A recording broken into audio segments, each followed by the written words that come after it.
L'anime commence dans un bois très paisible où se trouve une seule maison au centre. C'est ici que nous faisons la connaissance de notre protagoniste, Ryo Mijara, qui se lève de son lit pour observer ce qui l'entoure. En sortant et en jetant un coup d'œil au bois, la première chose qu'il fait est de réciter un petit enchantement pour faire apparaître un petit amas d'eau au-dessus de sa main. Dans un changement de scène, nous voyons ce qui s'est passé quelques instants plus tôt, avant son arrivée ici. Ryo reprend soudainement conscience et se rend compte qu'il se trouve dans un endroit inconnu. À travers la brume, un homme apparaît et lui indique que ce n'est pas l'au-delà. Une fois qu'ils peuvent se voir clairement, cet homme lui demande s'il s'appelle Ryo Mijara, ce à quoi Ryo répond par l'affirmative. Soulagé, l'homme lui dit qu'il n'a pas reçu de visiteur depuis longtemps. Sans détour, il informe Ryo qu'il a perdu la vie dans un accident. Sans montrer de surprise, Ryo dit qu'il s'en souvient, et on peut voir qu'il a probablement été renversé par un véhicule. Il demande alors à l'homme s'il est Dieu, mais celui-ci répond que non, qu'il peut le considérer comme quelque chose de plus proche d'un ange, et qu'il est prêt à répondre à ses questions. Ryo décide de l'appeler Michael et lui dit qu'il est conscient qu'il va réincarner. Il veut savoir ce qu'il doit faire maintenant qu'il va revivre. Michael lui répond de vivre sa vie comme il l'entend, qu'on ne lui a pas assigné de mission particulière ni d'objectif précis. Cela fait réfléchir Ryo, et après quelques secondes, il exprime son souhait d'avoir une vie paisible et tranquille. En réponse, Michael lui indique qu'il va réincarner dans un monde avec de la magie, appelé Phi. Dans ce monde, une personne sur 5 a la capacité d'utiliser la magie, et l'attribut de Ryo sera l'eau. Comme il souhaite une vie paisible, il réincarnera dans la forêt de Rondo, où une maison et de la nourriture pour 2 mois lui seront fournis. On voit Ryo inspecter le garde-manger, qui est gelé, ce qui lui fait penser que cet état est maintenu par la magie. Michael l'informe également que les monstres ne pourront pas s'approcher de sa maison grâce à une sorte de barrière protectrice. Ryo remarque que l'accident a dû être grave pour qu'on lui offre toutes ces commodités. De retour dans le présent, Ryo commence à expérimenter la magie pour la première fois. En s'entraînant, il découvre qu'il n'est pas nécessaire de parler pour créer de la magie, tant qu'il visualise ce qu'il veut faire. Cela le déçoit un peu, car il aime les incantations verbales et crier ses pouvoirs. Il remarque qu'il ne peut invoquer que de l'eau froide, ce qui l'empêche d'utiliser la baignoire de la maison pour prendre un bain chaud. À court d'options, il prend un morceau de bois pour essayer de faire du feu, mais après un moment à frotter des bâtons, il abandonne, réalisant à quel point c'est difficile. Laissant cela de côté, il se concentre sur la tentative de geler l'eau dans un seau, sans succès. Voulant créer de la glace, il s'efforce davantage, car il est intéressé par un sort qui lui permettrait de créer des lances de glace. Il réduit alors la taille de l'eau, en extrait la chaleur, et visualise les molécules d'eau. Ensuite, il lie l'élément oxygène à l'élément hydrogène d'une molécule voisine, ce qui lui permet de créer de la glace. Heureux, il remercie les liaisons hydrogène. Ensuite, il entreprend de lui donner une forme. Il fabrique une sorte de loupe qu'il utilise pour amplifier la lumière du soleil et diriger la chaleur sur de l'amadou, créant ainsi du feu. Le soir venu, il peut enfin profiter d'un bon bain avec de l'eau chaude et reconnaît qu'il a beaucoup progressé pour son premier jour. Il pense qu'il devrait pouvoir créer de l'eau chaude de la même manière qu'il crée de la glace, ce qui le conduit à dire que la magie est très utile et qu'il aura beaucoup à faire à partir du lendemain. En se réveillant, il mange un peu de viande et se rappelle que Michael lui a laissé de la nourriture pour 2 mois, ce qui signifie qu'il devra chasser une fois les réserves épuisées. Comme la forêt n'est pas protégée par la barrière, il suppose qu'il y a des monstres à l'extérieur, mais il sait qu'il ne peut pas s'y aventurer avec un simple couteau, il a besoin de magie d'attaque. La nuit, il ne peut pas non plus cuisiner. Sans perdre de temps, il sort pour pratiquer sa magie, la balle d'eau, et s'enthousiasme du succès de son premier sort d'attaque, bien qu'il remarque qu'il manque de puissance.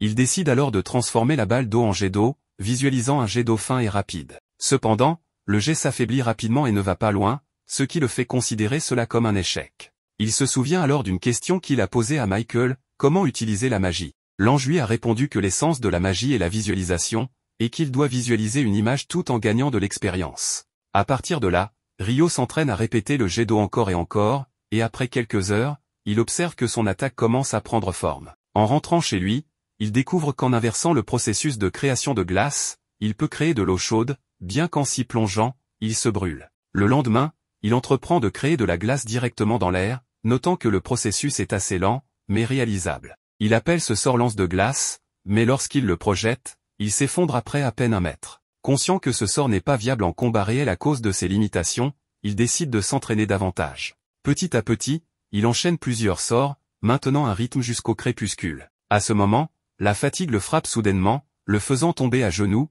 et il sent qu'il va s'évanouir, ce qui lui fait penser qu'il a épuisé son mana. Cette nuit-là, il réalise une chose importante, il doit allumer le feu pendant la journée, car son seul moyen repose sur la lumière du soleil. En d'autres termes, il se retrouve sans dîner, incapable de cuisiner. Le lendemain, il reprend l'entraînement de sa magie, et il continue ainsi les jours suivants. Après un certain temps, il voit les fruits de ses efforts, il peut désormais créer la lance de glace instantanément, bien qu'il ne parcourt toujours pas une grande distance. Il estime qu'il est temps de s'aventurer hors de la barrière, ce qu'il fait, armé d'une lance qu'il a créée. En avançant un peu, il arrive à une rivière et trouve ce qu'il cherchait, du quartz, qu'il utilise comme silex pour faire du feu, même sans soleil. Avec cette ressource précieuse, il part à la recherche d'une herbe antidote, considérant que la trouver rendrait son aventure pleinement réussie. À ce moment, il se retourne et aperçoit un monstre, un sanglier mineur. Face à cette situation, son corps se tend, car ce n'est pas une bonne nouvelle. Il se fige de peur lorsque le monstre charge pour l'attaquer. Quelques secondes avant l'impact, des images surgissent dans son esprit, le faisant réagir. Il esquive rapidement en sautant sur le côté. Lorsque le sanglier mineur attaque à nouveau, Ryo se souvient qu'il peut utiliser la magie. En guise de contre-mesure, il crée un chemin de glace qui fait glisser le monstre vers lui, et comme attaque finale, il forme un amas de glace avec des lances pointées vers l'avant, comme un bouclier de pieu. Le monstre s'y écrase et subit une mort instantanée. Ce soir-là, Ryo rentre chez lui pour lire l'encyclopédie des monstres et découvre que le sanglier mineur est le rang le plus faible. Il note également que, bien que l'encyclopédie soit basique, les 2 dernières pages sont spéciales, contenant des informations sur les dragons, des êtres capables de détruire une ville entière sans effort ni aide. On y conseille de fuir immédiatement si l'on en voit un, bien que cela soit probablement impossible. Il est aussi question des diablotins, qui ne sont pas des anges déchus, mais dont l'origine est inconnue. Une note indique qu'on prie pour que personne n'en rencontre. Ryo se demande à quoi cela lui sert de savoir cela, mais en y réfléchissant, il comprend que ce monde est plein de surprises. Ensuite, il s'aventure à nouveau pour collecter des fruits, savourant l'un d'eux pour son équilibre parfait entre acidité et douceur. Soudain, il est attaqué par un monstre volant. Après avoir esquivé son attaque, celui-ci lance une lame de vent qui, heureusement, ne le touche pas. Cela lui fait penser que le niveau de danger a brusquement augmenté. Tout en fuyant, il place des boucliers de glace pour éviter les attaques. Il identifie ce monstre comme un faucon assassin, qui utilise en taille aérienne, un sort de vent invisible, et attaque avec son bec et ses griffes après avoir chargé. Ne pouvant échapper à la bête, il décide de se battre. Il arrête de courir et tire plusieurs jets d'eau dans sa direction. Le faucon esquive en manœuvrant dans les airs, puis charge à grande vitesse. Ryo crée un bloc de glace dans l'air, contre lequel le monstre s'écrase. Après l'impact, le faucon s'effondre à plusieurs mètres. Alors que Ryo s'approche pour se préparer, le monstre se relève rapidement et s'envole à nouveau. Ryo remarque que l'œil du faucon est blessé, et après quelques secondes, il fait demi-tour et s'enfuit. Le danger écarté, Ryo s'allonge sur le sol pour prendre un repos bien mérité, acceptant qu'une vie paisible est difficile à obtenir. Ayant fui le faucon sur une longue distance, il perd l'orientation par rapport à sa cabane. En avançant, il pense qu'il devrait être proche, mais il découvre quelque chose de brillant, un homme en armure sans tête, accompagné d'un cheval sans tête. Le lendemain, Ryo continue d'explorer le bois, profitant du chemin pour vaincre les bêtes qui menacent sa vie ordinaire, cette fois en utilisant avec succès la lance de glace. Il parvient à retrouver sa maison et adopte cette routine pour collecter des ressources et de la nourriture, tout en continuant à pratiquer la magie pour se renforcer. Un jour, il découvre une plage et n'hésite pas à plonger dans la mer. Mais il est soudainement attaqué par un monstre géant des profondeurs, ce qui le fait fuir précipitamment de peur. Plus tard, il crée un sort appelé jet abrasif, un jet d'eau ultra concentré qu'il utilise pour couper une roche parfaitement. Il découvre également que s'il renforce la glace avec de la magie, il peut l'utiliser comme un abrasif de grenat, et il commence à se sentir à l'aise avec l'utilisation de la magie. Une nuit, Ryo décide de retrouver le Dulahan qu'il avait laissé tranquille auparavant, armé cette fois d'une épée de glace. Il sait que le Dulahan ne figure pas dans l'encyclopédie des monstres, peut-être parce qu'il n'est pas considéré comme un monstre ou parce qu'il est trop avancé, mais il n'y attache pas d'importance, pensant qu'il peut l'apprendre par lui-même. Sans perdre de temps, il attaque de front, mais le Dulahan bloque chaque coup. Lors d'un contre-attaque, Ryo se protège avec un bouclier de glace, mais l'impact le déséquilibre légèrement. Lors de la prochaine attaque du Dulahan, Ryo l'esquive et tente de contre-attaquer, mais il échoue.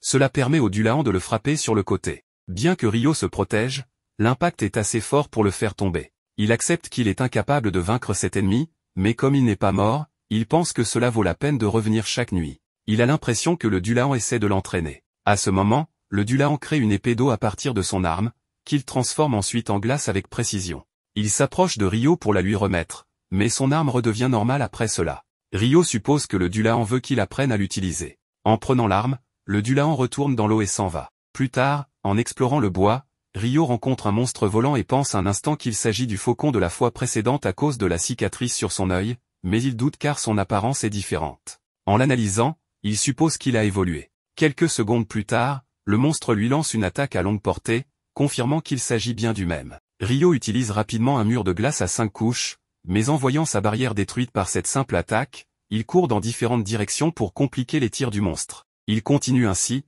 contre-attaquant même avec son lance de glace, que le faucon esquive sans problème. Le monstre utilise alors un sort qui détruit instantanément son mur de glace, faisant croire à Rio qu'il peut neutraliser la magie. À ce moment, il voit le faucon immobile dans l'air et se prépare, pensant qu'il va agir. Mais un éclair s'abat sur lui, qu'il esquive en sautant sur le côté, perdant malheureusement sa lance. Le faucon charge vers lui avec ses griffes, et Rio réagit en dégainant son épée, à laquelle il ajoute un tranchant de glace. Il bloque l'attaque avec fermeté, sans répit. Le faucon continue de l'attaquer, mais Rio parvient à bloquer ses griffes et ses projectiles avec son épée seule. À un moment, le monstre prend de la distance pour gagner de la vitesse et charger. En se préparant et en se concentrant, Rio parvient à planter l'épée dans son corps dès qu'il s'approche.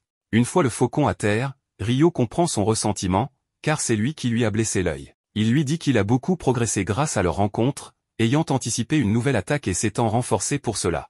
Il comprend aussi que le faucon a évolué pour se venger. Par respect pour son orgueil, Rio décide de lui porter le coup de grâce en retirant l'épée de sa blessure, ce qui suffit. On voit alors un dragon survoler ce même bois. Alors que Rio rentre chez lui calmement, il est choqué lorsque cet être puissant atterrit devant lui. À sa grande surprise, le dragon lui parle par télépathie, disant qu'il n'était pas sûr de pouvoir le faire après si longtemps sans utiliser ce pouvoir. Il lui demande s'il n'a pas vu un oiseau évoluer à partir d'un faucon assassin. Rio répond que oui et s'excuse s'il s'agissait d'un de ses vassaux, car il vient de le tuer. Le dragon le félicite pour cet exploit et remarque que ce qu'il porte à la ceinture est assez inhabituel. Lorsque Rio lui montre, le dragon lui indique qu'il s'agit de l'épée du roi des fées, ce qui signifie que s'il la lui a donnée, c'est qu'il l'apprécie vraiment. Rio profite de l'occasion pour poser quelques questions, et plus tard, le dragon lui annonce qu'il doit partir, mais avant, il lui révèle son nom, Lewin. Rio se présente également. Dans un changement de scène, nous voyons Michael, l'ange, qui remarque que Rio possède un attribut caché, ce qu'il n'avait pas anticipé, car il n'en avait pas vu depuis la première femme qu'il a réincarnée, il y a 10 000 ans. Il révèle alors que l'attribut caché de Rio est la jeunesse éternelle. Par une nouvelle journée, Rio visite une côte située à proximité, où il découvre des paysages intéressants. Il mentionne qu'il est venu uniquement pour manger des fruits de mer grillés, et qu'il ne s'attendait absolument pas à tomber sur une épave. Il confirme que les corps éparpillés sur le sol sont sans vie, mais se réjouit en entendant que l'un d'eux respire encore. Dans un changement de scène, on voit brièvement un monstre géant attaquer le bateau, ce qui a causé leur naufrage. Une fois réveillé, le garçon que Rio a sauvé constate que ses affaires sont à ses côtés et pousse un soupir de soulagement d'avoir survécu. Il se lève pour jeter un coup d'œil autour de lui, et Rio s'approche pour lui dire qu'il est heureux qu'il soit en vie. Le garçon, surpris de ne pas avoir remarqué sa présence, est également intrigué par la façon dont Rio est vêtu. Il réalise rapidement que ce n'est pas la première chose à demander, alors il se présente comme Abel et le remercie de lui avoir sauvé la vie. Rio lui dit qu'il n'a pas à le faire, car il l'a simplement ramené chez lui, mais il regrette de devoir lui annoncer qu'il est le seul survivant. Abel suppose que les autres ont été emportés par le courant, mais demande à Rio de ne pas s'inquiéter, car il s'agissait de contrebandiers criminels. Avant d'entrer dans les détails, son estomac gargouille de faim, et Rio l'invite à manger, non sans se présenter lui aussi. Une fois à l'intérieur, Rio explique qu'il n'a pas d'autres vêtements, car sans fil ni tissu, il ne peut en fabriquer. Abel suggère qu'il pourrait en acheter, mais se tait en réalisant qu'il est normal de ne pas pouvoir se le permettre sans argent, et craint d'avoir offensé l'homme qui l'a sauvé. Rio explique qu'il n'y a personne dans cette zone, aucun village à proximité. Apprenant cela, Abel suppose qu'il chasse pour survivre et lui dit que sa nourriture est délicieuse. À ce moment, Rio utilise sa magie pour remplir une cruche d'eau, révélant qu'il est un mage d'eau. Cela intrigue Abel, qui mentionne qu'aux provinces centrales, à peine la moitié des gens peuvent utiliser la magie, et qu'il en est incapable. Rio s'étonne, car Michael lui avait dit que seulement 20% en étaient capables. Abel demande à vérifier quelque chose et veut retourner sur la côte. En chemin, il demande à Rio s'il n'a pas besoin d'une baguette en tant que mage, mais Rio répond qu'il n'a pas ce genre d'objet. Abel pense l'avoir encore offensé, supposant qu'il est trop pauvre pour en avoir une, et lui dit qu'en cas de problème, il peut s'en charger. Rio tente de lui dire que ce n'est pas nécessaire, mais Abel insiste, disant que c'est le moins qu'il puisse faire, sinon sa réputation serait ruinée. Rio accepte sans protester davantage. Arrivé à la côte, il constate que les corps ont disparu, peut-être mangés ou emportés par la mer. Abel réalise que sans l'aide de Rio, il aurait subi le même sort. Rio lui dit qu'il a beaucoup de chance, mais Abel lui demande de ne pas être si formel, préférant qu'il l'appelle par son prénom, comme ses amis. Rio reste pensif sans répondre, tandis qu'Abel termine son inspection, annonçant qu'il n'a pas trouvé ce qu'il cherchait. Rio lui demande ce qu'il va faire maintenant. Abel répond qu'il va essayer de rejoindre ses compagnons à l'une, mais pense que cet endroit est très au sud. Rio ne sait pas où se trouve Lune, mais suggère qu'il faut aller loin vers le nord. Abel lui propose soudain de l'accompagner, considérant cela comme un travail, car il a besoin de son aide. Il admet qu'il ignore où ils sont et comment atteindre Lune, et qu'un guide, ou plutôt quelqu'un avec qui parler pour ne pas perdre la tête, lui serait utile. Après quelques secondes, Rio accepte, mais prévient qu'il doit se préparer et qu'ils partiront le lendemain, ce qu'Abel accepte joyeusement. À la tombée de la nuit, Rio dit qu'il doit aller dire au revoir à quelqu'un, car il ne peut lui parler qu'à cette heure et veut lui annoncer son absence temporaire. Abel accepte, mais se souvient que Rio avait dit qu'il n'y avait personne dans les environs. Au lieu de poser des questions, il suppose que Rio veut rendre hommage à un proche, car il n'a pas toujours été seul, mais n'ose pas en demander plus. Plus tard, Rio se présente devant le roi des fées, lui annonçant qu'il doit quitter la forêt de Rondo pour un temps. Il le remercie sincèrement, car il a survécu grâce à son aide. Il ajoute que ce sera leur dernier duel, et qu'il se battra avec plus d'ardeur que jamais. Le roi des fées reste silencieux, se met en garde, et leur combat commence. Épuisé après la lutte, Rio voit le roi des fées marcher vers le lac, où il invoque un cadeau, un vêtement. Impressionné, Rio le remercie et promet de le porter avec fierté. Après ses adieux, le lendemain, Rio enfile son nouveau vêtement pour commencer son voyage avec Abel, jetant un dernier regard à sa maison comme pour lui dire adieu. En chemin, il rencontre un monstre de bas niveau, le même que Rio avait affronté au début de ses explorations. Abel annonce qu'il s'en charge. Lorsque le monstre charge, il dégaine son épée et utilise la technique d'empalement, transperçant complètement la créature, créant un trou à l'impact. Surpris, Rio apprend d'Abel que ce sont des techniques utilisées par les épéistes et autres porteurs d'armes. À la nuit, ils font un feu pour se reposer. En poursuivant leur chemin, ils tombent sur une zone peuplée d'hommes lézards. Abel explique que ce sont des adversaires redoutables dans les marais, et qu'il vaut mieux les contourner. Malgré cela, Rio remarque qu'ils sont suivis. Comme ils sont nombreux, il décide d'utiliser sa magie pour combattre. Abel tente de l'en dissuader, évoquant l'absence de baguette, mais est stupéfait quand Rio utilise sa lance de glace pour éliminer facilement 4 hommes lézards. Après les avoir vaincus, Abel lui demande quel est ce sort. Rio trouve cela normal, expliquant que c'est une lance de glace, un sort d'eau. Abel insiste sur le fait qu'il en a lancé 4 simultanément, alors qu'un sort n'a qu'un seul effet, selon le mage de vent qu'il connaît. Rio suggère que la magie de vent est peut-être différente, et que pour la magie d'eau, c'est normal. Abel trouve ça étrange, mais change de sujet pour continuer.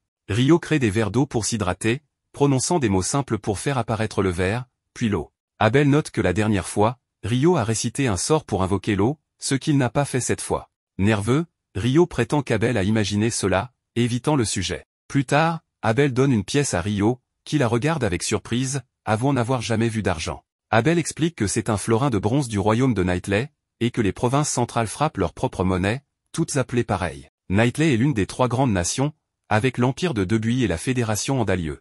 Rio trouve le nom de Knightley cool, mais celui de Debuy trop banal pour une nation importante. Abel s'étonne de son commentaire, mais change de sujet en notant qu'ils sont dans une zone plus dégagée. Grâce à ses réflexes, il détruit une pierre lancée vers eux avec son arme, tandis que Rio crée un bouclier de glace pour se protéger. Ils sont rapidement encerclés par des golems de pierre. Abel dit qu'ils sont en danger, mais Rio est curieux, s'attendant à des créatures plus humanoïdes. Concentré, Abel annonce qu'il va attaquer le golem le plus proche et que Rio peut rester en arrière. Il utilise sa technique d'empalement, mais le trou dans le golem se régénère rapidement. Abel revient vers Rio et l'informe de cette régénération. Rio veut essayer une attaque et, avec l'accord d'Abel, utilise mur de glace x10, créant un bloc de glace géant qui écrase 2 golems. Stupéfait, Abel lui demande ce qu'il a fait. Rio, optimiste, dit qu'il a éliminé 2 ennemis et prévoit d'utiliser le même sort sur les autres. Après les avoir vaincus, Abel observe le dernier golem, immobile. Rio pense qu'il absorbe l'énergie du sol et, étant renversé, ne peut bouger. Il trouve une pierre magique énorme et colorée à côté, suggérant que ce golem a vaincu de nombreux monstres. Rio la prend comme une récompense, notant qu'extraire celle des autres golems, écrasés par ses attaques, serait difficile. Plus loin, ils aperçoivent un monstre énorme, que Rio pense être un hippopotame géant. Abel, qui n'en a jamais vu, suppose que c'est un behemoth. Rio lui demande s'il compte l'affronter, et Abel répond qu'à moins de vouloir finir en brochette. Peu après, des wyverns s'approchent du behemoth. Les deux observent cette bataille imminente. Rio pense que le behemoth l'emportera, tandis qu'Abel, le voyant en désavantage, parie sur les wyverns. Réveillés par leur présence, le behemoth émet un rugissement créant une onde puissante qui neutralise les wyverns, les faisant s'écraser. Abel, confus, apprend de Rio que le behemoth a probablement annulé leur magie. La nuit, autour d'un petit campement, Abel mentionne que certains pièges de donjon annulent la magie. Excité par le mot donjon, Rio dit qu'il aimerait en explorer un. Abel révèle qu'il y a un donjon à Lune, leur destination. Rio lui reproche de ne pas l'avoir dit plus tôt, et Abel s'excuse, ignorant son intérêt pour les donjons. Offusqué, Rio lui demande s'il cache autre chose. Abel parle alors des elfes et des nains. Les nains sont de grands guerriers, et il y en a quelques-uns à l'une. Les elfes, eux, vivent dans les forêts et s'éloignent rarement, il n'y en a qu'un à l'une. Rio trouve cela conforme à ses attentes, mais Abel lui demande sur quoi il se base. En avançant, Rio indique que, après les montagnes, ils seront proches du territoire humain. Abel s'étonne de cette connaissance, et Rio se souvient d'une conversation avec le dragon Lewin, qui lui avait expliqué que cette terre est entourée par la mer à l'est, l'ouest et le sud, et séparée du continent nord par une chaîne montagneuse, rendant rare la présence d'humains au sud. Rio élude, disant à Abel qu'il vaut mieux ne pas savoir d'où il tient cette information, prétendant avoir une source dépassant la connaissance humaine. Plus loin, ils sont attaqués par une bête volante intimidante. Abel tremble sous son regard, mais Rio reste calme et donne le signal pour lancer de la viande crue en l'air. Le monstre la prend et s'en va, leur permettant de respirer. Abel avoue qu'il tremble encore, et Rio admet qu'il ne pensait pas survivre à un combat. Abel explique que les humains ne peuvent affronter de tels monstres, et que personne n'a vu de Behemoth ou de Griffon depuis des siècles, trouvant cet endroit étrange, voire maudit. Il suppose que les montagnes empêchent ces créatures d'atteindre le territoire humain. Rio, curieux, pense que les wyverns venus du nord ont affronté le Behemoth. Il confirme bientôt leurs soupçons en envoyant deux au loin. Abel dit qu'ils n'ont aucune chance, car il faut 20 aventuriers expérimentés pour les affronter. Malgré cela, Rio note qu'ils n'ont pas le choix à cause de leur itinéraire et suggère d'empêcher les wyverns de voler. Ignorant les avertissements d'Abel, il utilise lance de glace x4 pour empaler leurs ailes. Abel les achève, et il répète l'opération avec d'autres wyverns venus du ciel. Une fois terminé, Abel trouve cela plus facile que prévu et, malgré l'arrivée d'autres wyverns, montre de l'enthousiasme pour les combattre. Rio, surpris, note que moments plus tôt, Abel refusait de les affronter. Abel se justifie, disant que c'était nécessaire. Après un moment, ils atteignent l'autre côté des montagnes, admirant le paysage avec joie. Une fois que tous deux éliminent les ennemis sur leur chemin, Rio dit à Abel que ça ne l'aurait pas dérangé d'en affronter encore plus. Ce dernier lui demande de ne pas plaisanter avec ça, même s'il admet que c'était plutôt bien d'avoir obtenu autant de pierres magiques grâce à ces monstres. Ensuite, il lui indique qu'ils ont déjà bien progressé vers le nord, mais il ne sait pas exactement où ils se trouvent. Rio lui demande si c'est l'empire de Debuy, mais Abel lui précise que non, que l'empire est encore plus au nord que le royaume, donc ce serait impossible. En entendant cela, Rio est soulagé, ce qui pousse Abel à se demander pourquoi il déteste autant cet empire. Rio clarifie qu'il n'a rien contre l'empire en soi, mais qu'il trouve juste que son nom est affreux. À ce moment-là, il remarque un chemin au loin, et quand Abel constate qu'il pointe vers l'ouest, son attention se tourne vers des montagnes dans cette direction. Rio lui demande s'il y a un problème en voyant son expression changer, mais Abel lui répond que tout va bien, et lui indique que s'ils suivent ce chemin à l'ouest, ils devraient arriver au village de Kailadi. En chemin, il lui raconte que la nourriture de ce village est délicieuse, et qu'il y a un plat qu'il souhaite lui recommander, ce qui excite encore plus Rio. Le soir venu, il visite une taverne, et là, Abel parle de la guilde des aventuriers, car il pense que Rio devrait s'enregistrer vu sa force. Une carte de guilde sert d'identification, et grâce à elle, n'importe quel village ou nation lui permettrait l'entrée. Ensuite, il lui rappelle que lorsqu'ils sont arrivés, il a dû répondre à sa place et payer une pièce d'argent, ce qui est la procédure normale pour un étranger. Mais Rio lui demande s'il n'est pas impliqué dans des affaires louches, insinuant que cette pièce d'argent sert à l'acheter et qu'il est devenu son serviteur. Abel lui demande s'il le voit comme un criminel, et Rio répond qu'il le voit plutôt comme un chevalier qui ne protesterait pas pour une poignée de pièces. Revenant au sujet, Abel lui explique qu'aller à la guilde a d'autres avantages, ils achètent des pierres magiques et des matériaux de monstres à bon prix. Après tout, ces objets ne servent que si l'on est alchimiste. Rio est surpris d'entendre cela, mais alors qu'il veut lui demander plus de détails, une serveuse arrive pour leur servir un plat appelé curry. En voyant cela, Rio reste figé. Le curry est un élément classique dans les histoires de réincarnation. Il vit son propre isekai et n'en revient pas. Peu à peu, il se laisse emporter par sa passion des isekai. Mais quand Abel lui demande si tout va bien, il revient à la normale comme si rien ne s'était passé. Quand il goûte enfin le curry, Rio est ravi et commence à manger avec enthousiasme. Il en commande un second, puis demande à Abel si ce plat existe aussi à Lune. Ce dernier répond que oui. Le lendemain, les deux reprennent leur route vers cette ville, et puisque Rio considère le curry comme quelque chose de précieux, il demande à Abel s'il y a autre chose d'important qu'il aurait oublié de lui dire. Cela met un peu Abel mal à l'aise, mais Rio espère qu'il va avouer aimer les sucreries ou lui montrer les meilleurs desserts du coin. Ils continuent leur long voyage et finissent par apercevoir la ville de Lune. À l'entrée, un garde nommé Nimur reconnaît Abel, surpris car on disait qu'il avait disparu. Abel confirme que c'est vrai et qu'il a pu revenir en un seul morceau grâce à Rio, ce gamin-là. Nimur le remercie et après avoir reçu la pièce d'argent pour le droit d'entrée, ils discutent amicalement. De son côté, Rio les regarde, un peu heureux de voir qu'Abel est bien accueilli. Une fois dans la ville, Abel indique qu'ils iront d'abord à la guilde, et comme ils sont ensemble, Rio pourra monter de niveau lors de l'enregistrement. Mais Rio demande plus de détails, car il ne comprend pas. Abel explique que lors de l'inscription, on commence au niveau F, mais avec la recommandation d'un aventurier de niveau B ou plus, on peut commencer au niveau E, ou D. Rio suppose donc qu'Abel est de niveau supérieur et en est fier, ce que ce dernier ne comprend pas. Abel lui explique qu'avec un niveau plus élevé, on peut accepter des missions plus difficiles et mieux rémunérées, même s'il doute que Rio doive se soucier de l'argent. Il pense même que vendre toutes les pierres magiques qu'il possède pourrait bouleverser le marché et en faire baisser le prix. Mais il est sûr que le maître de la guilde saura quoi faire. Dès qu'ils entrent dans la guilde, la réceptionniste reconnaît Abel et prononce son nom à haute voix, ce qui déclenche une réaction en chaîne chez tous ceux présents, car ils le connaissent aussi. En quelques secondes, il est entouré de gens heureux de le revoir. Face à cette popularité, Rio décide de sortir pour ne pas déranger. En s'éloignant un peu, il croise une elfe, qui remarque qu'il porte les habits du roi des fées. Quand elle voit que Rio est troublé, elle s'excuse, disant qu'elle admirait juste sa tenue et qu'elle le trouve intéressant. Rio est encore abasourdi par tout ce qu'elle dit, mais elle l'informe qu'elle doit partir et espère le revoir. Plus tard, Abel revient et fait entrer Rio. Il explique à tous que Rio l'a sauvé, ce qui pousse les autres à le remercier. Ensuite, Abel demande à la réceptionniste de recommander Rio pour un niveau D. Elle est surprise, car aucun membre de l'épée écarlate n'avait jamais recommandé quelqu'un. Mais Abel affirme que ce garçon en vaut la peine. Devant sa confiance, elle accepte, mais précise qu'il faudra une démonstration de force.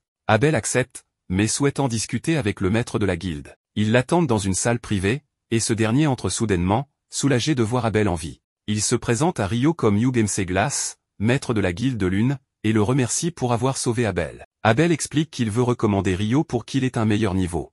Hugh accepte, à condition qu'il fasse une démonstration. Abel accepte sans protester, mais prévient que Rio est plus fort que lui, ce que Hugh a du mal à croire. Abel montre alors les pierres magiques obtenues sur les monstres vaincus. Hugh les examinait, vu leur taille et couleur, demande si ce sont des pierres de Wyvern. Abel confirme. Hugh en déduit qu'ils ont dû affronter une force capable de raser un pays. Abel précise qu'ils ont vaincu tous les Wyverns au sud des montagnes maléfiques. Rio ne connaît pas cet endroit, alors Abel lui explique qu'après avoir trouvé le chemin vers Kayladi, il a compris qu'ils avaient traversé les montagnes maléfiques. Hugh leur dit que personne n'a jamais traversé ces montagnes vivant, et que même les aventuriers n'y vont que pour de très bonnes raisons. Abel lui demande si cela ne suffit pas pour faire monter Rio de niveau, et Hugh répond que c'est plus que suffisant. À ce moment, des gens entrent dans la salle, et la fille en tête est soulagée de voir Abel. Il s'excuse de les avoir inquiétés. Ce sont Lynn, Ria et Warren. Hugh suppose qu'ils ont beaucoup à se dire et leur laisse la pièce. Il demande à Nina d'apporter les documents dans son bureau pour l'enregistrement de Rio. En sortant,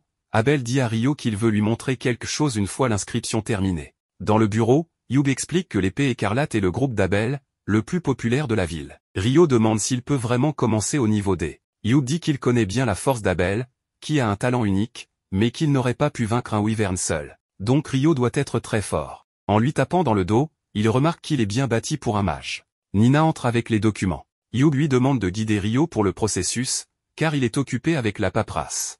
Nina se présente comme employé de la guilde. L'entretien commence. Rio dit qu'il est un mage de l'eau, qu'il n'a pas encore de résidence.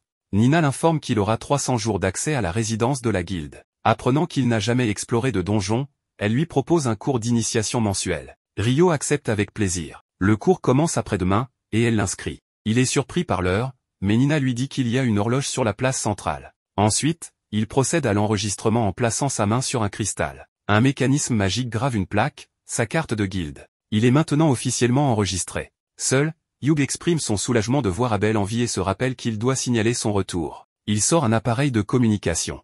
Rio revient vers Abel et lui demande où ils vont maintenant. Abel dit qu'il veut le remercier de l'avoir accompagné en ville, et pour lui avoir sauvé la vie, il souhaite lui offrir des vêtements et une baguette. Rio demande pourquoi une baguette. Abel dit qu'un mage puissant comme lui devrait en avoir une. Rio admet qu'il n'en a pas besoin pour utiliser sa magie, et qu'il se bat aussi à l'épée. Abel est surpris, il ne savait pas. Mais il remarque qu'il ne porte pas d'épée. Rio soulève sa cape pour lui montrer son arme, mais Abel pense que ça ressemble plus à une dague, ce qui le rend confus. Rio change de sujet, ayant remarqué qu'il ignore beaucoup de choses. Plus tard, Rio réfléchit à tout ce qu'il a appris. Il comprend que les journées ici durent 24 heures, une semaine à 7 jours, un mois 30 jours, comme sur Terre. Rien n'a changé. Même les vêtements sont mesurés en centimètres, ce qui le rassure car il déteste le système impérial. Et avec le Curie en plus, il se dit que quelqu'un est sûrement arrivé dans ce monde avant lui et l'a influencé.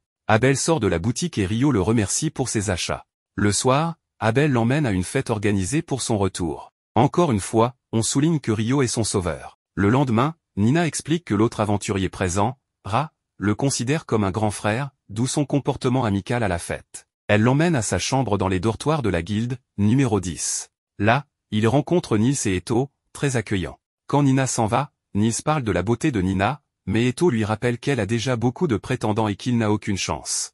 Eto dit à Ryo qu'il devrait se tutoyer entre camarades. Ryo accepte, et tous sont contents de voir qu'il est sympa, car ils ne veulent pas un second Dan du numéro 1. Juste après, Nina revient leur dire qu'un autre aventurier cherche un logement. Il entre et se présente comme Amon. Nils remarque qu'il est très jeune. Amon dit qu'il a tout juste 16 ans. Sa famille est morte, alors il est venu à Lune pour devenir aventurier. Nina les informe qu'Amon prendra aussi le cours d'introduction au donjon, et qu'il pourra y aller avec Ryo. Pendant ce temps, Abel raconte aux membres de l'épée écarlate ce que Ryo a accompli pendant le voyage. Lynn trouve ces histoires absurdes. Elle dit que la magie, mur de glace est trop faible pour faire de gros dégâts, et qu'il est impossible d'en invoquer d'aussi grands dans les airs. Abel insiste que c'est ce que Ryo a fait. Elle objecte que la magie ne peut être invoquée qu'à proximité de son utilisateur, pas à distance. Ria essaie de calmer le jeu, mais Lynn ajoute que traverser les wyverns avec des pieux de glace est impossible, car leur barrière magique repousse les sorts. Abel se souvient de cela et l'admet, mais maintient que Ryo l'a fait. Ria dit que le seul magicien dont on disait qu'il était capable de telles choses, c'est le célèbre magicien infernal. Abel connaît ce surnom, et on raconte qu'il a incinéré 1000 soldats impériaux d'un seul sort, réduit un château en cendres et effacé une ville entière avec une invocation. Même ainsi, Abel pense que la comparaison est exagérée. Mais Ria dit que si tout cela est vrai, alors Ryo est exceptionnel, et peut-être qu'il atteindra ce niveau. Et si jamais il se retournait contre eux, le pire serait qu'il rejoigne l'Empire. Mais Abel assure que cela n'arrivera pas, car Ryo n'aime pas le nom de l'Empire de Debuy. Ce qui laisse tout le monde confus, car ce n'est pas une raison valable pour refuser un empire. Abel n'est pas surpris, il sait lui-même que ce n'est pas logique, et pourtant, même en l'ayant expliqué, il ne comprend toujours pas pourquoi. Lui non plus. Un peu plus tard, le professeur du cours sur les donjons informe les nouveaux, dont Ryo et Amon, que l'introduction du cours est maintenant terminée. Il leur signale également que les 5 derniers ont appris les bases de l'exploration de donjons et qu'ils entreront cet après-midi dans le premier niveau d'un vrai donjon. Amon montre des signes de nervosité en l'apprenant, mais Ryo lui rappelle qu'ils ont encore le temps et que s'il se tend trop maintenant, il sera épuisé une fois arrivé dans le donjon. Le professeur leur indique qu'il est prêt à répondre à toute question avant le départ. Ryo en profite pour lever la main et demander s'il existe un moyen de voyager vers un niveau déjà visité. L'instructeur est surpris qu'il connaisse ce genre de choses et lui explique que, d'après ce qu'il sait, il y a des donjons dans le sud qui possèdent cette fonction. Cependant, ce n'est pas possible dans celui de Lune, et il regrette de ne pas pouvoir l'aider davantage, car il n'a fait qu'en entendre parler. Ryo le remercie pour ses explications, tandis qu'Amon lui dit qu'il est impressionné qu'il sache ce genre de choses, ce qui ne l'étonne pas étant donné son rang D. Ryo lui sourit et lui répond qu'un petit oiseau lui a soufflé l'info. Une fois que les nouveaux se rendent au donjon, l'instructeur leur explique que le donjon de Lune se trouve au centre de la ville, et qu'on pourrait même dire que la ville s'est construite autour du donjon. Comme il l'a déjà mentionné auparavant, tous les quelques années, le nombre de monstres dans le donjon se multiplie, ce phénomène est appelé la Grande Marée. Dans bien des cas, des monstres atteignent la surface, c'est pourquoi des murs doubles ont été construits pour empêcher qu'ils n'atteignent la ville. En entendant cela, Ryo comprend mieux, les murs extérieurs protègent contre les attaques extérieures, et les murs intérieurs servent à contenir les monstres à l'intérieur du donjon. L'instructeur répète que ce phénomène n'arrive que tous les quelques années, et qu'il n'est pas prévu pour bientôt, donc rien ne sert de s'inquiéter. Il leur montre ensuite le bureau de la guilde situé à côté de l'entrée du donjon, car avant d'y entrer, ils doivent y enregistrer leur nom et l'heure. Mais comme aujourd'hui ils participent au cours d'introduction, cela ne sera pas nécessaire. En descendant les escaliers, Ryo conseille à Amon de se détendre un peu et lui fait faire une grande respiration pour qu'il relâche la tension.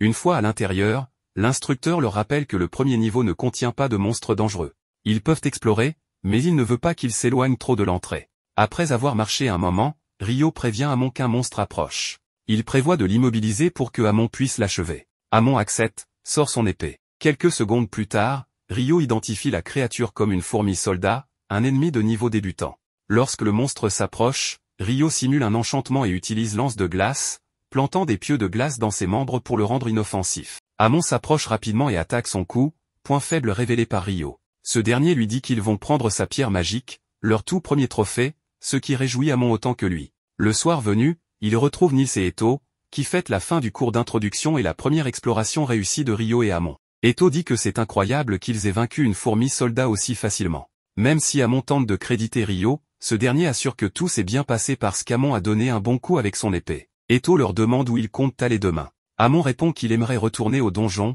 mais hésite à y aller seul. Ryo se propose alors de l'accompagner, car il voulait de toute façon atteindre le 3e niveau. Amon accepte avec joie. Ils reparlent ensuite de la fourmi soldat qu'ils ont vue au 1er niveau, ce qui semble anormal. Nils est d'accord, car d'habitude on ne trouve que des chauves-souris à ce niveau. Il raconte qu'il a entendu des rumeurs de fourmis apparaissant dans les 2 premiers niveaux, ce qui intrigue Ryo. Soudain, quelqu'un explique que les fourmis creusent des tunnels jusqu'au 1er niveau. Ryo reconnaît Abel, et lui dit qu'un aventurier vétéran ne devrait pas importuner les nouveaux. Ses compagnons de chambre restent bouche bée devant sa présence inattendue. Abel se présente au reste du groupe et leur demande de bien veiller sur Ryo. Tout le monde est choqué de le voir en chair et en os, c'est comme si c'était un mort revenu à la vie. Ils le reconnaissent comme Abel de l'épée cramoisie. Nils se présente avec enthousiasme comme un rang F tout juste arrivé à l'une, et dit qu'Abel est son héros. Après lui avoir serré la main, Ryo lui demande ce qu'il fait à la guilde aussi tard. Abel explique que la mission qu'ils avaient prise a pris plus de temps que prévu, et qu'ils viennent tout juste de rentrer. À ce moment-là, le reste de son groupe arrive et le gronde de s'être éclipsé, car ils doivent se rendre chez le maître de guilde. Abel tente de justifier qu'il voulait guider les nouvelles recrues, mais Lynn ignore ses excuses et ordonne à Warren de le porter comme un sac de pommes de terre. Incapable de s'échapper, Abel demande à Ryo de dire quelque chose, mais Lynn s'approche et le fixe. Rya l'interrompt, s'excuse auprès de Ryo, et dit qu'ils doivent emmener Abel d'urgence. Ryo comprend, après tout, il est le chef de l'épée cramoisie, ce qui pousse Abel à le traiter de traître. Une fois parti, Eto commente que Rya est un ange, tandis que Nils pense qu'Abel est incroyable. Ryo, surpris, lui demande s'il pense encore cela après ce qu'il vient de voir. De son côté, Rya réprimande Lynn d'avoir fixé Ryo de la sorte et que c'était malpoli. Elle répond qu'elle est simplement intriguée puisqu'il est censé être un grand mage. Abel assure qu'ils verront bientôt de quoi il est capable, mais alors qu'il est toujours porté, Lynn lui demande s'il essaie de faire le malin, ce qui ne l'amuse pas. Le lendemain, Ryo accompagne un Amon très enthousiaste au donjon. Ensemble, ils affrontent des monstres, Ryo attaquant ceux restés en arrière. Lorsqu'Amon est pris en embuscade, Ryo le protège grâce à ses bons réflexes. Pendant une pause, Ryo dit que sa façon de manier l'épée lui rappelle celle d'Abel. Il en déduit que son maître devait être un ancien aventurier du village. Amon confirme, son maître s'appelle Kiro et il a appris l'épée dans une école renommée de la capitale. Son style vient donc de là. Ryo pense qu'une fois qu'il maîtrisera les bases, Amon sera quelqu'un d'exceptionnel, tout comme Abel. Il lui fait remarquer qu'il est plutôt doué à l'épée malgré qu'il soit un mage. Ryo explique que c'est parce qu'un maître s'entraînait avec lui autrefois. Son style étant original, il ne peut pas dire qu'il le maîtrise entièrement. Il demande alors si Amon a assez récupéré. Celui-ci se lève d'un bond, mais Ryo lui conseille de ne pas en faire trop. Son style de combat est épuisant.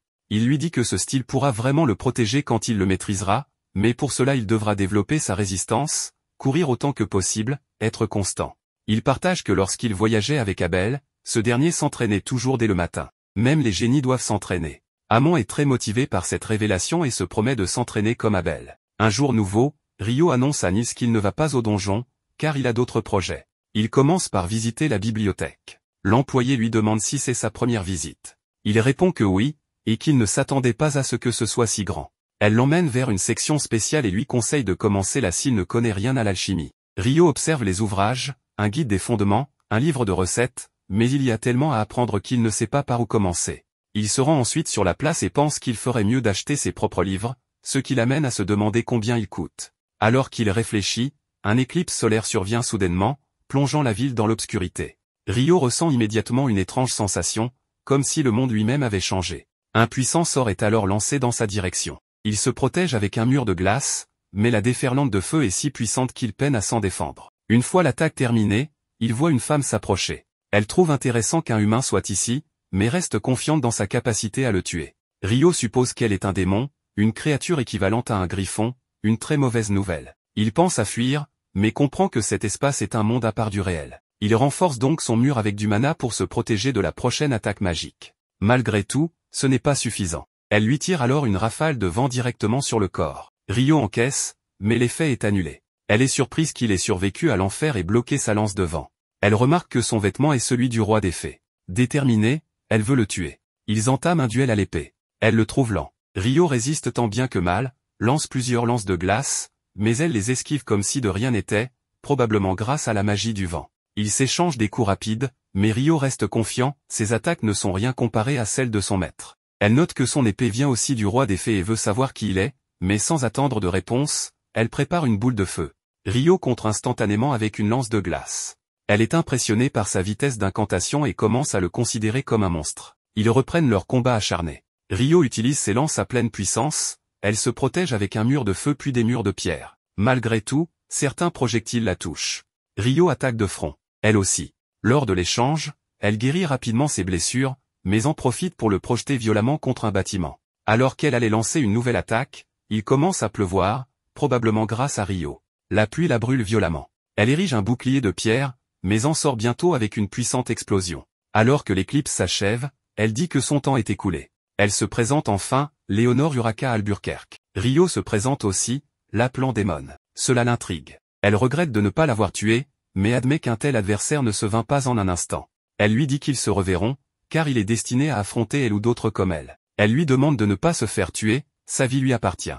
La prochaine fois, elle sera encore plus forte. Après sa disparition, Rio se félicite d'avoir porté cet équipement, sans quoi il aurait eu un trou dans l'épaule. Puis, il pense à acheter des livres, s'inquiète du coût, mais découvre qu'il a beaucoup d'argent sur son compte, sans savoir combien valent les pierres magiques. Peu importe, il est soulagé. De retour dans sa chambre, il s'étonne que personne ne soit là. En regardant par la fenêtre, il voit Nils et Amon blessés, victimes d'une embuscade par d'autres aventuriers de la même guilde. L'un d'eux leur dit que les monstres ne préviennent pas avant d'attaquer. Rio, en arrivant, est d'accord, mais leur dit que baisser sa garde est dangereux. En quelques secondes, il neutralise ses adversaires avec un simple sort. Nils le prévient que l'homme encore debout est Dan, de la chambre numéro 1.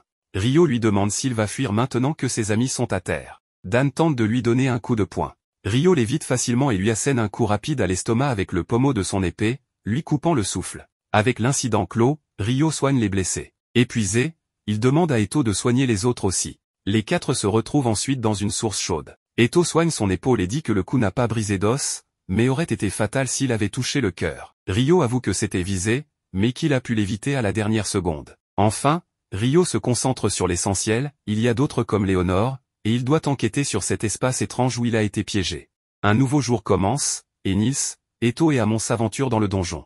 Après avoir progressé de quelques étages, ils affrontent des gobelins archers. Une fois tous les ennemis vaincus, Eto soigne les blessures d'Amon, et il s'accorde à dire que ce n'est pas bon signe, car des gobelins archers ne devraient pas être au 5e niveau. Pour cette raison, Nils propose de rentrer immédiatement, estimant qu'ils ont déjà assez gagné pour eux trois. Amon est surpris par la rapidité avec laquelle Nils veut partir, mais ce dernier insiste sur le fait qu'il ne faut pas prendre de risques, sa devise étant que la survie passe avant tout.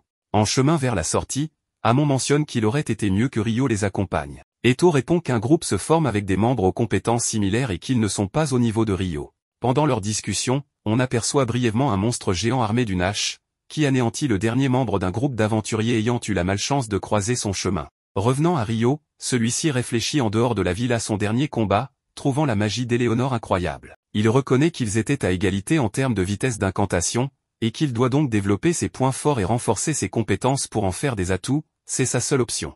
Il doit aussi améliorer sa vitesse de déplacement, car la magie qu'Éléonore a utilisée pour se rapprocher de lui semblait être de la magie du vent, ce qui le rend un peu jaloux. Après réflexion, il évite de s'attarder sur cette jalousie et cherche un moyen de se déplacer plus vite avec sa magie de l'eau. Le premier sort qui lui vient à l'esprit est jet d'eau, qu'il a utilisé sous l'eau pour remonter à la surface, mais sur terre, il doit changer de tactique. Après quelques secondes, il crée un chemin de glace au sol pour s'y tenir, puis visualise la magie expulsée de son dos, utilisant jet d'eau x 256. Cela lui donne un petit élan qui le fait avancer légèrement, mais il considère cela comme un échec. Malgré tout, il voit cela comme un travail en cours et se demande s'il pourrait réussir en utilisant 1024 jets. Avant de tester cela, il décide d'aller à la bibliothèque pour en apprendre plus sur les démons et l'alchimie. De son côté, Lynn est occupée à lire des livres interdits, sans trouver ce qu'elle cherche. Elle trouve absurde une magie capable de créer un mur de glace en plein air ou des lances de glace pouvant percer les défenses d'un wyvern, quelque chose que même le maître Hilarion ne pourrait pas faire. En y réfléchissant, elle envisage que ce soit des sorts originaux, mais seul le mage infernal de l'Empire en serait capable. À ce moment, une autre aventurière, qu'elle reconnaît comme étant Serra, la salue. Lynn trouve étrange de la voir ici, surtout en train de lire ses livres. Elle explique qu'elle cherchait quelque chose de précis, sans succès. Elle commence à dire quelque chose, mais se ravise et change de sujet, mentionnant que Serra était partie de l'une pour une mission à la capitale royale. Serra confirme qu'elle vient de rentrer, mais doit partir car un messager l'attend, et elle s'en va. Lorsque Nils et les autres reviennent à la guilde, ils informent Nina de ce qui s'est passé. Elle vérifie que les pierres magiques proviennent bien de gobelins archers, ce qui n'a pas été vu au 5e niveau depuis des années. Trouvant cela inquiétant, elle décide d'avertir le maître de la guilde et de placarder un avis sur le panneau. En apprenant la nouvelle, Yugi voit un possible signe et demande à Nina combien de groupes de rambés sont en ville. Elle répond qu'il n'y a que l'épée cramoisie et la brigade blanche, et que le leader de cette dernière, Phelps, et son groupe principal sont présents, revenus d'une mission il y a 2 jours. Yugi demande à Nina de convoquer les 2 groupes, car il veut leur faire une proposition en personne. Lorsqu'Abel est informé de cette réunion, il n'est pas ravi que Phelps soit là. Ria lui dit qu'il est inutile de s'inquiéter maintenant, et qu'elle a entendu dire qu'ils sont amis depuis longtemps. En entrant dans le bureau de Yugi, Abel salue Phelps, le leader de la brigade blanche, de manière peu enthousiaste, mais ce dernier semble habitué à son attitude. Une fois assis, Yugi leur répète que des gobelins archers ont été repérés au 5e niveau du donjon, une information totalement fiable, car les aventuriers qui les ont affrontés ont ramené leurs pierres magiques. Il demande aux 2 groupes d'aller dans le donjon pour chercher des signes de la Grande Marée, une croissance exponentielle de la population de monstres. Cela fait 10 ans depuis la dernière, ce qui signifie qu'une autre pourrait survenir à tout moment. Conscient qu'ils ne travaillent pas gratuitement, il leur propose 100 pièces d'or à l'avance et 200 supplémentaires à la fin de la mission. Abel demande s'ils doivent simplement vérifier si une grande marée approche, et Yugi confirme, précisant qu'il faut évaluer sa probabilité et, en cas de confirmation, revenir immédiatement à la surface pour abandonner l'entrée du donjon et se positionner sur la double muraille, en collaboration avec la guilde et les chevaliers. Il ajoute qu'il a déjà informé le seigneur de cette mission et des plans de défense. Ils partiront demain à la première heure, et un avis a été publié indiquant que le donjon est fermé. Les 2 groupes acceptent la mission, mettant fin à la réunion. Le lendemain matin, Ryo annonce à ses compagnons qu'ils partent tôt pour visiter l'aile nord de la bibliothèque, où se trouve du matériel avancé, espérant en apprendre plus sur l'alchimie que dans l'aile sud. Eto lui dit que cela n'a pas de sens, car seuls les aventuriers de rang D peuvent accéder à cette zone, mais Ryo n'aura aucun problème. Amon se demande si les rumeurs sur des livres interdits sont vraies, ce qui intrigue Ryo. Eto confirme leur existence, mais précise qu'il faut être de rang B pour y accéder, ce qui déçoit Ryo. Changeant de sujet, Nils mentionne qu'il est temps d'aller au donjon, et Ryo les salue en partant le premier. Arrivé à la bibliothèque, il est impressionné par la taille et l'ambiance du lieu, mais se demande s'il aura besoin d'aide pour trouver les livres qu'il cherche, craignant qu'on le trouve étrange s'il pose des questions sur les démons. En montant les escaliers, il aperçoit Sera et est surpris par son apparence. Pendant ce temps, l'épée cramoisie et la brigade blanche se réunissent à l'entrée du donjon.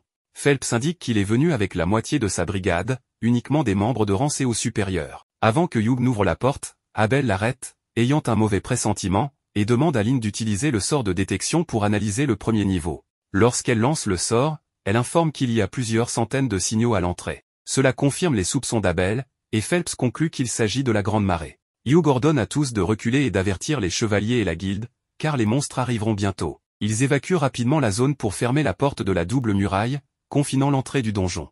Nils et les autres apprennent à la guilde que le donjon est fermé, supposant que c'est lié aux gobelins archers qu'ils ont vus. Soudain, un aventurier entre pour annoncer que la Grande Marée approche, ce qui signifie que les monstres vont sortir, et que c'est une mission prioritaire. Il leur indique de se positionner sur la première muraille pour attaquer immédiatement. Nils, Eto et les autres répondent à cet appel d'urgence et quittent la guilde pour apporter leur soutien. Revenant à Ryo, il reconnaît Sera comme l'elfe qu'il a vu auparavant, confirmant qu'elle est une aventurière locale. Toujours surpris, il la regarde tandis qu'elle s'approche pour lui tendre la main et se présenter. Ryo se ressaisit et se présente à son tour. Elle lui demande ce qu'il cherche à la bibliothèque, et il répond qu'il s'intéresse à l'alchimie, omettant son intérêt pour les démons. Bien que ce ne soit pas urgent, il envisage de créer un golem, ce qui surprend Sera, qui trouve le projet ambitieux. Elle doute qu'il existe des livres expliquant comment créer un golem, mais pense que certains peuvent donner des pistes. Elle lui propose de l'accompagner, connaissant la bibliothèque comme sa poche. Ryo lui demande si cela ne la dérange pas, et elle répond amicalement que non, puis lui demande s'il aime les livres. Il raconte qu'il passait ses journées à lire, mais qu'il n'a pas touché un livre depuis longtemps, ce qui lui rappelle des souvenirs. Sera trouve sa façon de parler étrange, comme s'il parlait de décennies écoulées, ce qui déstabilise un peu Ryo. Il change de sujet et lui demande si elle est une elfe, ce qu'elle confirme, ajoutant qu'elle est aventurière comme lui et membre d'un groupe de rang B, dont elle est la seule membre. Ryo mentionne qu'un ami lui a dit qu'il n'y avait qu'une seule elfe en ville, ce que Sera confirme, expliquant que les elfes sont rares dans les colonies humaines, mais que cela lui a permis de le rencontrer, ce qui la réjouit. Ryo apprécie ses paroles, et ils arrivent à la section où se trouvent les livres utiles. Pendant ce temps, pour l'urgence, toutes les entrées sont fermées, et les aventuriers se positionnent sur la muraille, prêts pour l'attaque imminente. Soudain, la porte scellant le donjon est enfoncée, et les monstres, libérés, poussent un rugissement. À ce signal, les aventuriers à distance commencent à tirer tout ce qu'ils ont. Peu à peu, les gobelins archers blessent les aventuriers de rang inférieur, et les chevaliers se positionnent pour défendre le côté nord. Abel reconnaît immédiatement les chevaliers du marquis de Lune, et Hugh mentionne avoir rencontré le commandant Neville, qui dirige maintenant les opérations. Malgré les tirs de flèches, Hugh s'inquiète du nombre de monstres, bien plus nombreux que la dernière fois. Phelps informe qu'il n'y a pour l'instant que des gobelins normaux et archers, mais qu'il ne faut pas baisser la garde. Abel pense que cela va durer et demande à Lynn de ne pas gaspiller son mana, mais s'il y a un sort de zone, de l'utiliser. Elle répond qu'elle n'en a pas et ne comprend pas pourquoi il pose la question. Rhea annonce qu'elle n'a plus de flèches, mais des aventuriers arrivent avec des réserves. Lorsque Nils donne un baril de flèches à Abel, il transmet un message de Hugh, un monstre énorme pourrait se trouver derrière la muraille, et l'épée cramoisie doit s'en charger. Plus tard, après avoir vaincu la majorité des gobelins, Hugh demande aux deux groupes de descendre de la muraille pour passer à l'attaque. Une fois les monstres restants éliminés, un général gobelin, le plus grand, approche. En y regardant de plus près, il réalise qu'il y en a 3, ce qui indique qu'un roi se cache derrière. Abel informe les autres que lui et Phelps s'occuperont de 2 généraux, tandis que Rhea et Shayna, la coéquipière de Phelps, devront gérer le 3e. Au début du combat, Abel et Phelps parviennent à prendre l'avantage peu à peu, tout comme pour le 3e général. Mais soudain, Abel remarque quelque chose venant de l'entrée et crie aux autres de se baisser. À peine fait-il cela qu'une magie tranchante détruit l'entrée et fonce vers eux à grande vitesse. Warren parvient à la bloquer avec son grand bouclier. Un général gobelin, sur la trajectoire de l'attaque, est coupé en 2 sans effort. Phelps se demande ce que c'était, et Rhea explique qu'il s'agissait d'un air slash, mais bien plus puissant et rapide qu'elle ne l'avait jamais vu. Abel note que le roi n'a fait que brandir son bras, prêt à sacrifier ses généraux pour les éliminer, révélant la présence de cet ennemi final. Sans perdre de temps, Abel et Phelps foncent sur le roi pour l'attaquer simultanément. Mais lorsque Phelps frappe avec sa lance, elle rebondit sur l'armure robuste du roi. Pendant qu'ils l'affrontent, Hugh est convaincu qu'ils peuvent le vaincre, car cette épée magique et cette lance sont les seules armes efficaces contre lui. À un moment, le roi se prépare à lancer une attaque puissante. Phelps recule, mais Abel court droit sur lui, exécutant sa technique ombre parfaite. Cela lui permet d'esquiver l'attaque à distance, réduisant instantanément la distance. Face au roi, il utilise sa technique empalement, enfonçant son épée dans son corps. Malgré cet assaut, le roi rugit de colère, encore en vie. Abel, qui s'y attendait, donne le signal à Lynn, qui préparait son sort derrière le bouclier de Warren. Dès que celui-ci s'écarte, Lynn attaque le roi avec une pluie de projectiles d'air, perforant son corps de nombreux trous, le faisant s'effondrer et scellant leur victoire. Une fois le combat terminé, Abel explique à Phelps que Lynn a préparé pluie de projectiles, un sort puissant mais nécessitant un long temps de préparation. À ce moment, Rio quitte la bibliothèque à la fin de la journée et dit au revoir à Serra à la sortie. Dans un changement de scène, on voit une porte étrange dans les profondeurs de le donjon, dont on ignore ce qui se trouve de l'autre côté. Quand Rio arrive à la guilde, il découvre une célébration à laquelle tout le monde participe, mais il n'en comprend pas la raison. Pendant ce temps, Hugh reste dans son bureau, de mauvaise humeur. Cela s'explique par le fait qu'il a beaucoup de travail en retard, les rapports à envoyer aux responsables régionaux et de la capitale, les fonds d'intervention pour la Grande Marée, les papiers relatifs au paiement des aventuriers ayant aidé, les plans de restauration et d'approvisionnement, ainsi que l'élaboration d'un budget équilibré qui ne pèsera pas sur la guilde. Et ce n'est pas tout, des chercheurs venus de la capitale doivent arriver pour étudier ce qui s'est passé, en plus du fait que le donjon restera fermé pendant un mois entier. Rio apprend peu après que la célébration marque la fin de la Grande Marée. Nis lui raconte alors qu'Abel est quelqu'un d'exceptionnel, car il a porté un coup d'épée au roi gobelin. Les autres mentionnent que le puissant sort utilisé par Lynn était pluie de projectiles, l'un des sorts de vent les plus puissants, et qu'Abel a été le seul à l'éviter, bien qu'ils ignorent comment. Abel arrive à ce moment-là pour leur expliquer que cela est dû à la technique ombre parfaite, qui permet d'esquiver n'importe quelle attaque à distance, y compris la magie. Quelques secondes plus tard, Lynn et Rhea arrivent. Cette dernière fait remarquer qu'il était évident qu'Abel serait avec Rio, puisqu'il est celui qu'il préfère. La manière dont elle le dit fait sentir à Rio qu'elle lui en veut encore, même s'il ignore pourquoi. De son côté, Lynn demande à Rio de lui parler en privé, elle veut savoir s'il peut vraiment invoquer des murs de glace dans les airs. Il répond par l'affirmative, précisant que sa hauteur maximale est d'environ 40 mètres, bien que cela ne soit pas facile et qu'il lui ait fallu beaucoup de temps pour maîtriser cette technique. Comme c'est normal, Lynn est impressionnée par cette réponse. Elle murmure que c'est bien plus que ce que peuvent faire la plupart des mages, puis lui demande s'il s'agit d'un sort original. Voyant que Rio ne comprend pas, elle lui rappelle que la majorité de la magie utilisée consiste à réciter des sorts préexistants. Rio lui explique alors que, selon lui, les sorts sont quelque chose de très personnel, et que chacun a son propre style. Lynn réagit avec confusion, car ce n'est pas ainsi que la magie fonctionne habituellement. Avant qu'ils puissent approfondir le sujet, Nils les interrompt en avertissant Rio qu'ils vont le laisser sans nourriture s'il reste là. Les deux s'éloignent donc. Abel fait alors remarquer que, du point de vue de Rio, les sorts ne servent qu'à avoir l'air classe. En outre, Rio utilise de la magie sans incantation, ce qui continue d'étonner Lin, qui le trouve de plus en plus étrange.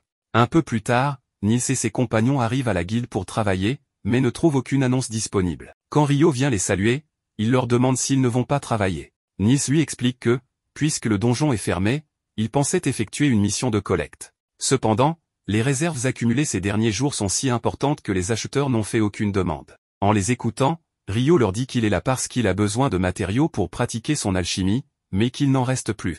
Nils lui demande alors s'il s'agit du cuivre magique, ce qui aurait du sens étant donné son coût élevé. Rio confirme, la valeur d'une pierre est d'environ 500 000 florins, soit 50 pièces d'or. Les trois évitent de montrer leur surprise face à cette somme et se demandent quoi faire. Face à leur situation, Rio leur propose de travailler pour lui, s'il peut obtenir du minerai de cuivre magique en dehors du donjon, cela lui serait utile. Il mentionne qu'il existe une mine abandonnée près de Rusé, à mi-chemin d'ici. Rio leur propose alors 4 pièces d'or chacun, peu importe ce qu'ils rapporteront, et promet de racheter le minerai à 25 pièces d'or. Toutefois, il insiste sur leur sécurité, leur priorité est de revenir sains et saufs. Les trois sont très surpris par cette offre. Nils, en bon mercenaire, accepte immédiatement, mais lui demande s'il est vraiment prêt à payer autant.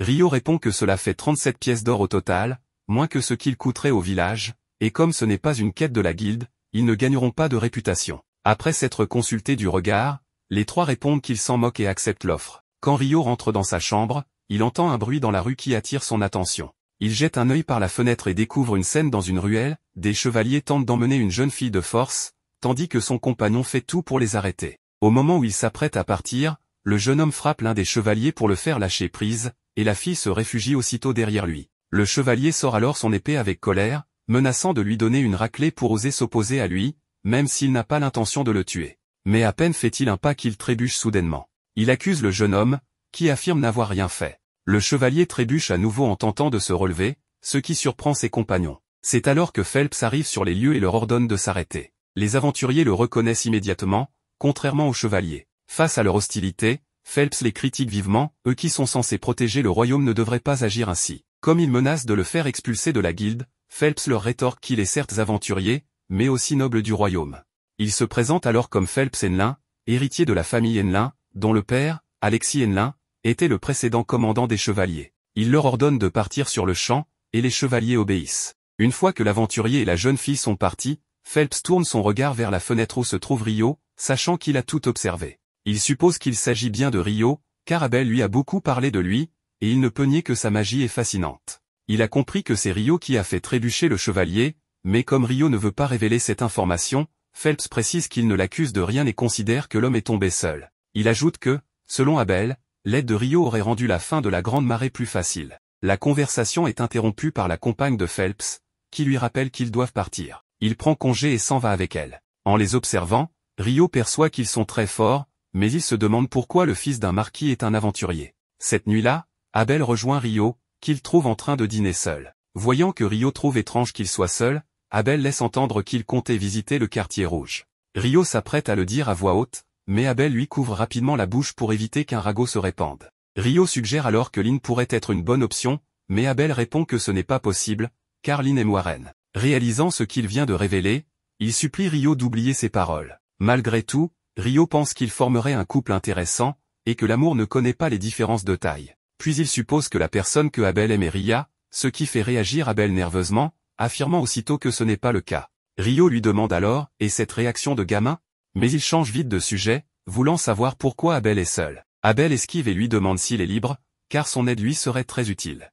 Un peu plus tard, il marche dans les rues. Abel lui explique qu'un ami chercheur venant à l'une est accompagné de chevaliers royaux comme garde du corps, mais que certains d'entre eux sont corrompus. Comme ils sont sortis ce soir, ils doivent les retrouver avant qu'ils causent des problèmes. Soudain, Rio fait signe à Abel de s'arrêter, des aventuriers qu'il voit au loin ne faisaient pas partie de la fête de célébration. Abel explique que des aventuriers étrangers viennent parfois, vu que la ville a un donjon. Rio lui rappelle que le donjon est fermé, ce qui rend la situation suspecte. Il décide donc de les suivre, ce qui les mène dans une impasse déserte. L'un des étrangers tente alors d'attaquer Rio, mais ses réflexes lui permettent de bloquer facilement. Quand les autres foncent sur eux, plusieurs morceaux de glace tombent du ciel et les assomment. Tous les attaquants sont vaincus sans difficulté. Rio est déçu par cette embuscade, mais Abel lui dit que personne ne s'attendait à ce qu'il soit si fort. Ensuite, Abel ramasse un objet par terre, qui semble être un artefact d'alchimie. Avant que Ryo ne le lui demande, il refuse de le lui donner, car il servira de preuve. Une fois les assaillants ligotés, Abel constate qu'ils sont des aventuriers de niveau C de Jeu Clair, la capitale de Andalieu, mais il ignore ce qu'ils font ici. Il décide de les laisser aux mains de la garde locale et s'en va avec Ryo. Pendant ce temps, les chevaliers corrompus retrouvent Phelps, qui marche seul dans les canaux. Alors qu'ils s'apprêtent à l'attaquer par derrière, ils deviennent soudain incapables de bouger ou de parler. C'est l'œuvre de la compagne de Phelps, qui leur a tiré des dards paralysants, puis lancé un puissant sort de feu qui les incinère complètement, sans laisser de traces. Phelps la félicite, l'appelant China. Plus tard, Hyuga a une réunion avec les chercheurs et leur reproche d'avoir saisi les réserves de la guilde. Ils ont ouvert le donjon sans autorisation pour enquêter, et exigent même des aventuriers pour leur protection. Clive, l'un des chercheurs, lui rappelle que le roi a nommé le comte Harold Lawrence, ministre de l'Intérieur, chef de l'expédition, et lui a donné une autorité totale, comme indiqué dans le décret. Hugh trouve cela déraisonnable, mais Harold met fin à la discussion en promettant de faire venir des fournitures d'autres villes. Clive admet que cela réglera le problème des provisions, mais qu'ils ne peuvent pas retarder l'ouverture du donjon. Après réflexion, Hugh accepte d'ouvrir le donjon, à condition que ni la ville, ni les aventuriers, ni la guilde ne soient tenus responsables en cas de problème. S'il refuse ces conditions, il ne l'ouvrira pas. Clive est furieux, mais Harold accepte. Harold demande ensuite s'il est possible d'engager des aventuriers en leur offrant un salaire plus élevé. Hugh répond que cela dépend d'eux, mais rappelle qu'aucun relevé de l'état du donjon après la Grande Marée n'existe, donc ils doivent être extrêmement prudents. Ryo tente de rendre visite au groupe d'Abel. Soudain, une jeune fille sort en courant, puis revient quelques secondes plus tard, lui demandant s'il est un aventurier, car elle doit remettre une lettre urgente à la guilde. Ryo accepte, et la jeune fille remet la lettre à Abel et aux autres, précisant qu'elle vient du professeur Hilarion de la capitale. Après lecture, Abel apprend qu'ils sont requis pour aider les mages de la cour dans leur enquête sur le donjon. Ryo trouve cela étrange, car le donjon était censé être fermé. Abel explique qu'il l'ouvre pour des personnalités importantes. Mais il est inquiet, le donjon a été fermé après qu'un groupe de niveau S y soit entré des décennies plus tôt, sans jamais en ressortir. Leur chef était presque de niveau SS. Personne ne sait donc ce qui s'y passe après la Grande Marée. Ryo s'en va sans s'attarder. Ria demande alors le nom de la messagère, qui se présente comme Nathalie Schwarzkopf. Lynn reconnaît le nom, c'est une famille de grands mages d'eau. Nathalie confirme, mais précise qu'elle n'est pas exceptionnelle. Lynn lui demande alors si elle connaît un sort permettant d'utiliser la magie à distance, dans les airs. Nathalie répond que non, et qu'elle n'a jamais entendu parler d'une telle magie. Abel demande à Lynn si elle compte continuer à enquêter là-dessus. Elle répond que oui, car une telle information éveillerait l'intérêt de tout mage. Nathalie demande alors si cette magie existe vraiment. Ria répond que Ryo, le garçon qui vient de partir, semble pouvoir l'utiliser. Abel en profite pour leur donner une consigne importante, personne ne doit affronter Ryo. Il est convaincu que même réunis à 4, ils ne pourraient pas le vaincre. S'ils le rencontrent comme ennemi, ils doivent se rendre, bien qu'ils ne les tueraient probablement pas. C'est un ordre, en tant que chef. Il ajoute que si Nathalie a besoin d'aide et ne peut pas les trouver, elle peut faire appel à Ryo, qu'elle peut trouver à la résidence des aventuriers ou à la bibliothèque. Plus tard, Harold montre à Abel et Warren un détecteur de mana résiduel, capable de repérer toute trace de mana dans l'environnement. Toutes les données seront envoyées à l'équipe d'analyse au camp. Une fois tout prêt, Abel annonce qu'ils vont entrer dans le donjon et qu'aujourd'hui, ils n'iront qu'au 3e niveau. Cette nuit-là, Nils et les autres retrouvent Ryo pour lui remettre ce qu'ils ont trouvé. Après vérification des minéraux, Ryo leur donne 900 000 florins, qu'ils reçoivent avec joie. Il parle ensuite de l'ouverture du donjon, désormais réservé aux aventuriers de niveau des hauts supérieurs. Ryo leur suggère d'y aller le lendemain, car une réunion sur la situation du donjon aura lieu. Revenons à Abel et les autres, dans le donjon. Ils sont là depuis 3 jours et ont atteint le 7e niveau, mais n'ont trouvé aucun monstre, ce qui est très étrange. Harold leur informe que l'équipe de surface n'a rien détecté d'anormal, donc ils doivent aller plus profondément. Abel remarque que les chercheurs de l'Université Royale Centrale semblent pressés. Ria mentionne qu'il croit que les monstres de la Grande Marée viennent d'au-delà du niveau 38, information qu'elle tient d'une ancienne connaissance. Abel lui demande si cette personne vient de son époque de prêtresse au temple de la Centrale Royale, ce qui serait étrange. Elle lui répond de ne pas s'inquiéter, les prêtresses sont toujours nécessaires. Hugh fait alors une annonce aux aventuriers de niveau F et E, ils ne participeront pas à l'enquête. En attendant, des caravanes apportant des fournitures auront besoin de protection.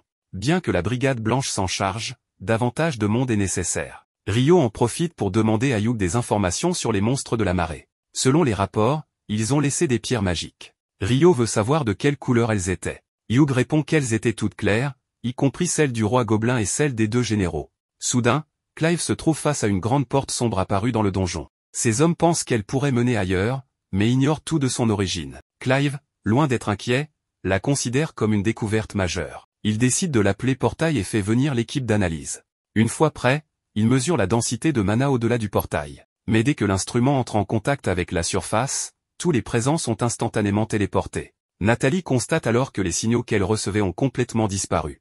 Ayant apparu dans une zone complètement inconnue, Abel demande à voix haute si ses compagnons vont bien, et comme les filles sont derrière lui, elle lui confirme que tout est en ordre. Après cela, Abel confirme que Harold va bien aussi, lequel mentionne qu'ils ont atterri dans un autre endroit. D'un autre côté, Clive et une grande partie de l'expédition se retrouvent dans un point différent, et tous sont désorientés par la téléportation soudaine. Clive leur demande d'inspecter les environs, car comme ils ne connaissent pas cette zone, ils doivent être extrêmement prudents. Quand l'un d'eux lui demande ce qui s'est passé, il suppose qu'ils ont été téléportés, et c'est pourquoi il donne la priorité à découvrir cet endroit au plus vite. En plus de cela, il considère probable que la cause soit le portail. La théorie voulait que les monstres de la Grande Marée viennent d'au-delà du niveau 38 du donjon, mais il semble qu'il se soit trompé, car il est possible que tout soit l'œuvre du portail. Il pense alors qu'en dépit de tout cela, cela pourrait s'avérer impressionnant, découvrir ce qui provoque la Grande Marée et écarter l'ancienne théorie serait un résultat inégalable. Avec une telle information, Clive Staples pourrait accéder sans problème au poste de chef du département.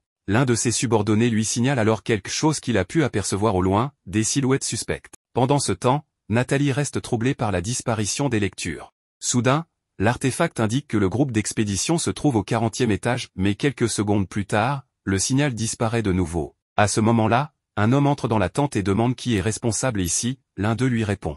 En entendant cela, il se présente comme Christopher Blatt, envoyé directement par Sa Majesté le Roi. Il leur demande alors de l'informer s'il s'est produit quelque chose d'inhabituel dans le donjon, car ceux qui y sont entrés ont disparu. Ils étaient accompagnés d'aventuriers locaux qu'ils avaient engagés, mais en franchissant le seuil, ils ont disparu sous leurs yeux. Il l'informe que les lectures ont disparu, et que le signal reçu il y a quelques instants indiquait qu'ils étaient au 40e étage. Cela inquiète beaucoup Blatt, car c'est bien trop profond. Après tout, aucun aventurier n'a jamais dépassé le niveau 38, et au-delà du niveau 30 c'est déjà difficile pour les rangs B. On lui signale que l'épée cramoisie, un groupe de niveau B, accompagnait l'expédition et pourrait être avec eux. Avec cela en tête, Blatt décide d'en informer la guilde des aventuriers, et que le maître de la guilde ne devrait pas tarder à venir pour qu'on lui explique la situation. Nathalie n'accepte pas très bien le fait qu'épée cramoisie soit impliquée, mais soudain elle a une idée, ce qui la pousse à quitter la tente en tout hâte sans donner d'explication à personne. Rapidement, Nina informe Hugh que l'équipe de recherche du donjon a disparu et que le doyen Christopher de l'université de magie a demandé qu'il vienne à l'entrée. Après y avoir réfléchi un moment, Hugh répond qu'il arrive tout de suite et lui demande de préparer le personnel pour qu'il se rassemble au point de rencontre du donjon. Cependant, il ne veut pas que les aventuriers soient au courant, car il préfère tout leur expliquer quand il en saura plus sur la situation, et non pas parce qu'il serait quelqu'un de mauvais. De retour avec Rio, celui-ci n'arrête pas de tourner dans la bibliothèque, incapable de trouver ce qu'il doit rechercher. Et au moment même où il pense à quel point cela l'aiderait que Serra soit là, elle apparaît justement pour le saluer.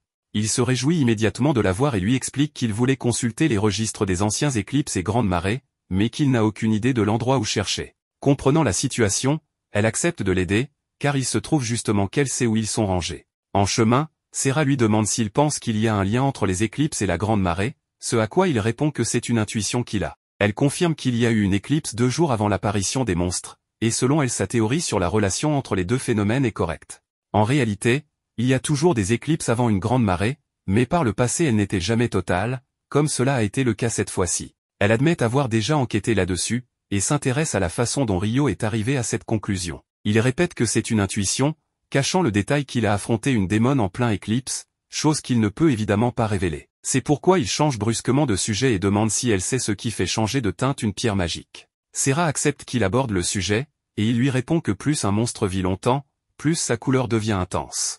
Rio précise qu'un ami le lui avait déjà dit, et qu'il était donc curieux de la couleur des monstres de la Grande Marée. Il se trouve qu'ils avaient des couleurs pâles, mais il serait plus logique qu'elles soient intenses, puisqu'ils seraient alors des monstres anciens remontés à la surface.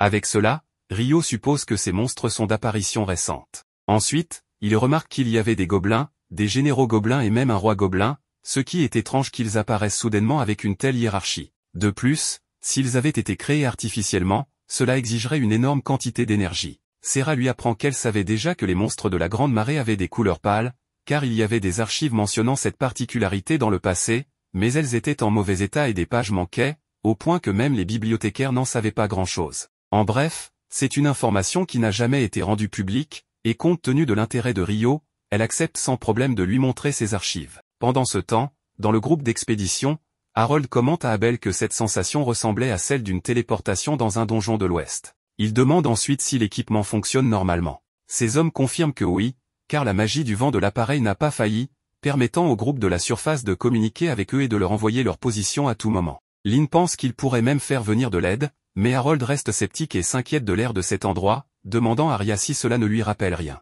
Après avoir analysé l'atmosphère, elle répond que c'est comme dans un sanctuaire clos, un sort exclusif aux prêtres de haut niveau. C'est un sort défensif parfait, considéré comme un miracle divin, et il est dit qu'il peut repousser toute attaque physique ou magique. Comme ce lieu lui rappelle cela signifie qu'ils sont piégés à l'intérieur d'une sorte de barrière, et celle-ci doit être immense puisqu'ils ne parviennent pas à en détecter les limites. Ayant cela en tête, Abel demande à Lynn d'utiliser la magie de sonde pour voir si elle détecte quelque chose. Après l'avoir fait, elle informe qu'il y a plusieurs présences humaines à environ 500 mètres, proches du millier, ainsi que 50 formes de vie inconnues. Harold suppose alors que Clive et son équipe s'y trouvent aussi, et Abel décide qu'ils doivent se diriger par là, car le mieux est de se réunir au plus vite. Hugh arrive à la tente pour parler avec Blatt et les autres, qui lui indiquent que le groupe d'expédition a été détecté quelques secondes au niveau 40. Cela ne l'apaise pas, conscient qu'aucun aventurier de la ville ne pourrait atteindre une telle profondeur, ce qui signifie qu'il n'a aucun moyen de leur envoyer de l'aide. Blatt ajoute qu'ils ne savent pas non plus pourquoi ils ont disparu de cette façon,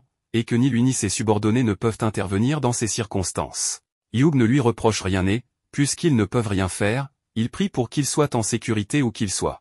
On nous montre alors ce qui se passe du côté de Clive, un grand nombre de membres du groupe subissent des assauts de magie offensive très puissantes.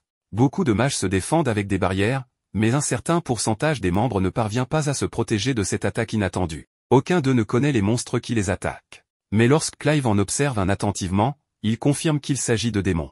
Même s'il n'en avait jamais vu, la description correspond parfaitement. Beaucoup d'aventuriers se ruent vers eux pour les attaquer. Les démons ripostent en maniant une magie puissante et des soldats doués pour le combat, ce qui provoque un carnage rapide. Quand Abel et les autres arrivent sur les lieux, ils sont surpris par le chaos formé en si peu de temps. Rhea identifie ses attaquants comme des démons, ennemis des dieux et des anges, des formes de vie immunes à la magie et plus fortes que les humains.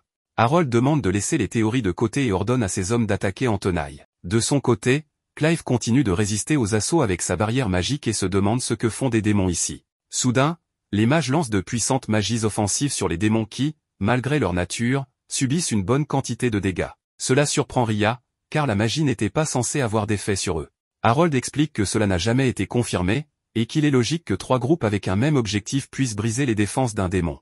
Quand il constate que les démons s'approchent, il donne l'ordre de lancer la deuxième vague. Bien qu'ils réussissent à contenir les démons, ils s'inquiètent car ils sont trop nombreux, et ce n'est qu'une question de temps avant qu'il n'épuise son mana. Abel remarque alors un démon en arrière, qui semble être le chef, et Harold l'informe que la 4e vague sera la dernière, car ils n'ont plus de puissance de feu. Cela pousse Abel à passer au corps à corps, choisissant d'aller au front avec Warren. Rapidement, tout le groupe avance sans s'arrêter, Warren protégeant Abel des attaques magiques grâce à son bouclier. En chemin, ils éliminent les démons qui s'approchent, travaillant en équipe pour les affronter de manière organisée. En voyant cela, Harold comprend mieux pourquoi l'épée cramoisie a une telle réputation. Mais alors que tout semble aller, Lynn s'effondre soudainement, épuisée. Rhea demande à Warren de la couvrir, car elle-même n'a plus de mana et il ne reste plus de potions.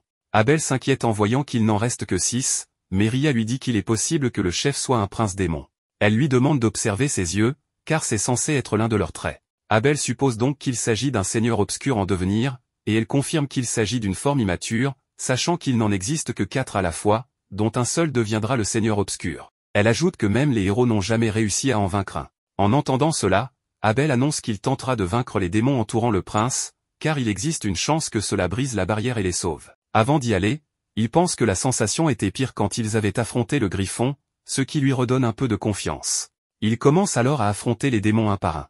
Mais après en avoir vaincu quelques-uns, le prince démon lance une attaque magique sur Warren, dont l'impact le repousse avec les filles. Abel comprend alors que le prince démon veut un duel en 1 contre 1, et que c'est pour cela qu'il l'a isolé. Se mettant en garde, il voit soudain le prince démon apparaître devant lui avec une vitesse anormale. Abel parvient tout de même, grâce à ses réflexes, à se protéger de son attaque. Mais il reconnaît qu'il est trop rapide et fort pour espérer le vaincre. Soudain, le prince démon est frappé par une attaque magique lancée par Rhea, mais quand la poussière se dissipe, tous voient qu'il n'a subi aucun dommage, ce qui leur fait penser que ce démon-là est bel et bien immunisé à la magie. Quelques secondes plus tard, le reste des démons envoie une pluie de projectiles magiques sur ceux qui sont plus éloignés, détruisant leurs barrières et les forçant à reculer. Clive et les siens ne résistent pas et sont enveloppés par les flammes. Warren fait de son mieux pour protéger Lynn et Rhea, tandis qu'elle s'inquiète pour Abel. À ce moment, le prince démon attaque de nouveau au corps à corps. Abel utilise alors la technique de l'épée zéro rotation. Il parvient à dévier l'attaque du prince démon et à manœuvrer son épée vers son cou.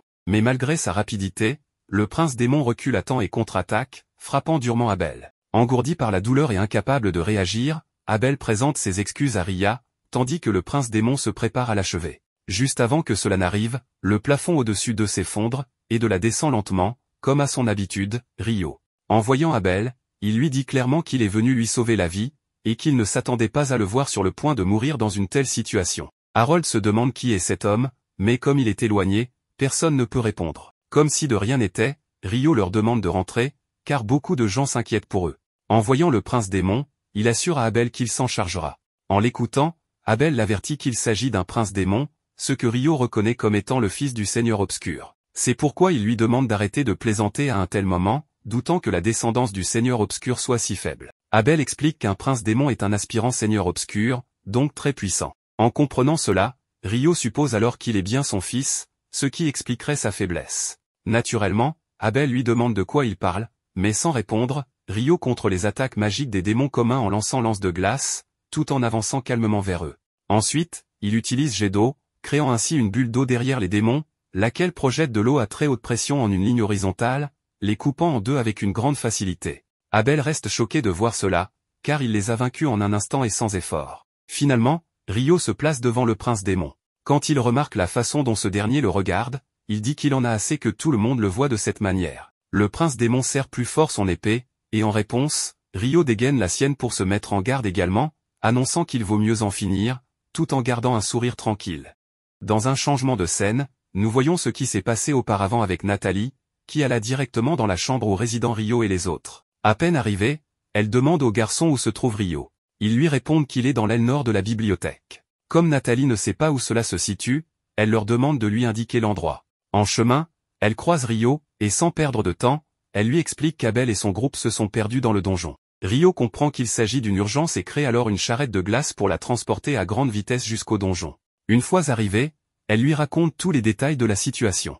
Une fois cela clair, Rio lui demande pourquoi elle est venue le chercher, lui en particulier. Elle répond que c'était la volonté d'Abel, si elle avait besoin d'aide et ne le trouvait pas, elle devait chercher Rio. Après l'avoir écouté, Rio décide d'entrer dans le donjon sans hésitation. Même si les gardes refusent de les laisser passer, il crée simplement 2 murs de glace qui lui ouvrent un chemin jusqu'à l'entrée. Il se rappelle que Abel et les autres sont au 40e étage, mais comme il ne peut pas perdre de temps à descendre lentement, il utilise le jet d'eau par 6. Cela crée plusieurs rafales d'eau à pression qui forment un trou sous ses pieds, lui permettant de descendre à toute vitesse. De retour au moment où il provoque le prince démon, ce dernier n'y tient plus et fonce pour l'attaquer à grande vitesse. Rio constate qu'il est plutôt lent, et contre-attaque facilement en le décapitant avec précision. Comme on peut l'imaginer, Abel se demande ce qui vient de se passer, mais Rio remarque que le prince démon ramasse sa tête pour la remettre sur ses épaules, ce qu'il trouve agaçant. Malgré tout, il ajoute que, même si la résistance est impressionnante, un seigneur démoniaque devrait être bien plus puissant, surtout si un prince démon comme lui est si faible. Il suppose même qu'il n'est pas capable de le comprendre, et décide donc de tester jusqu'où va sa régénération. Oui, il s'amuse avec un prince démon.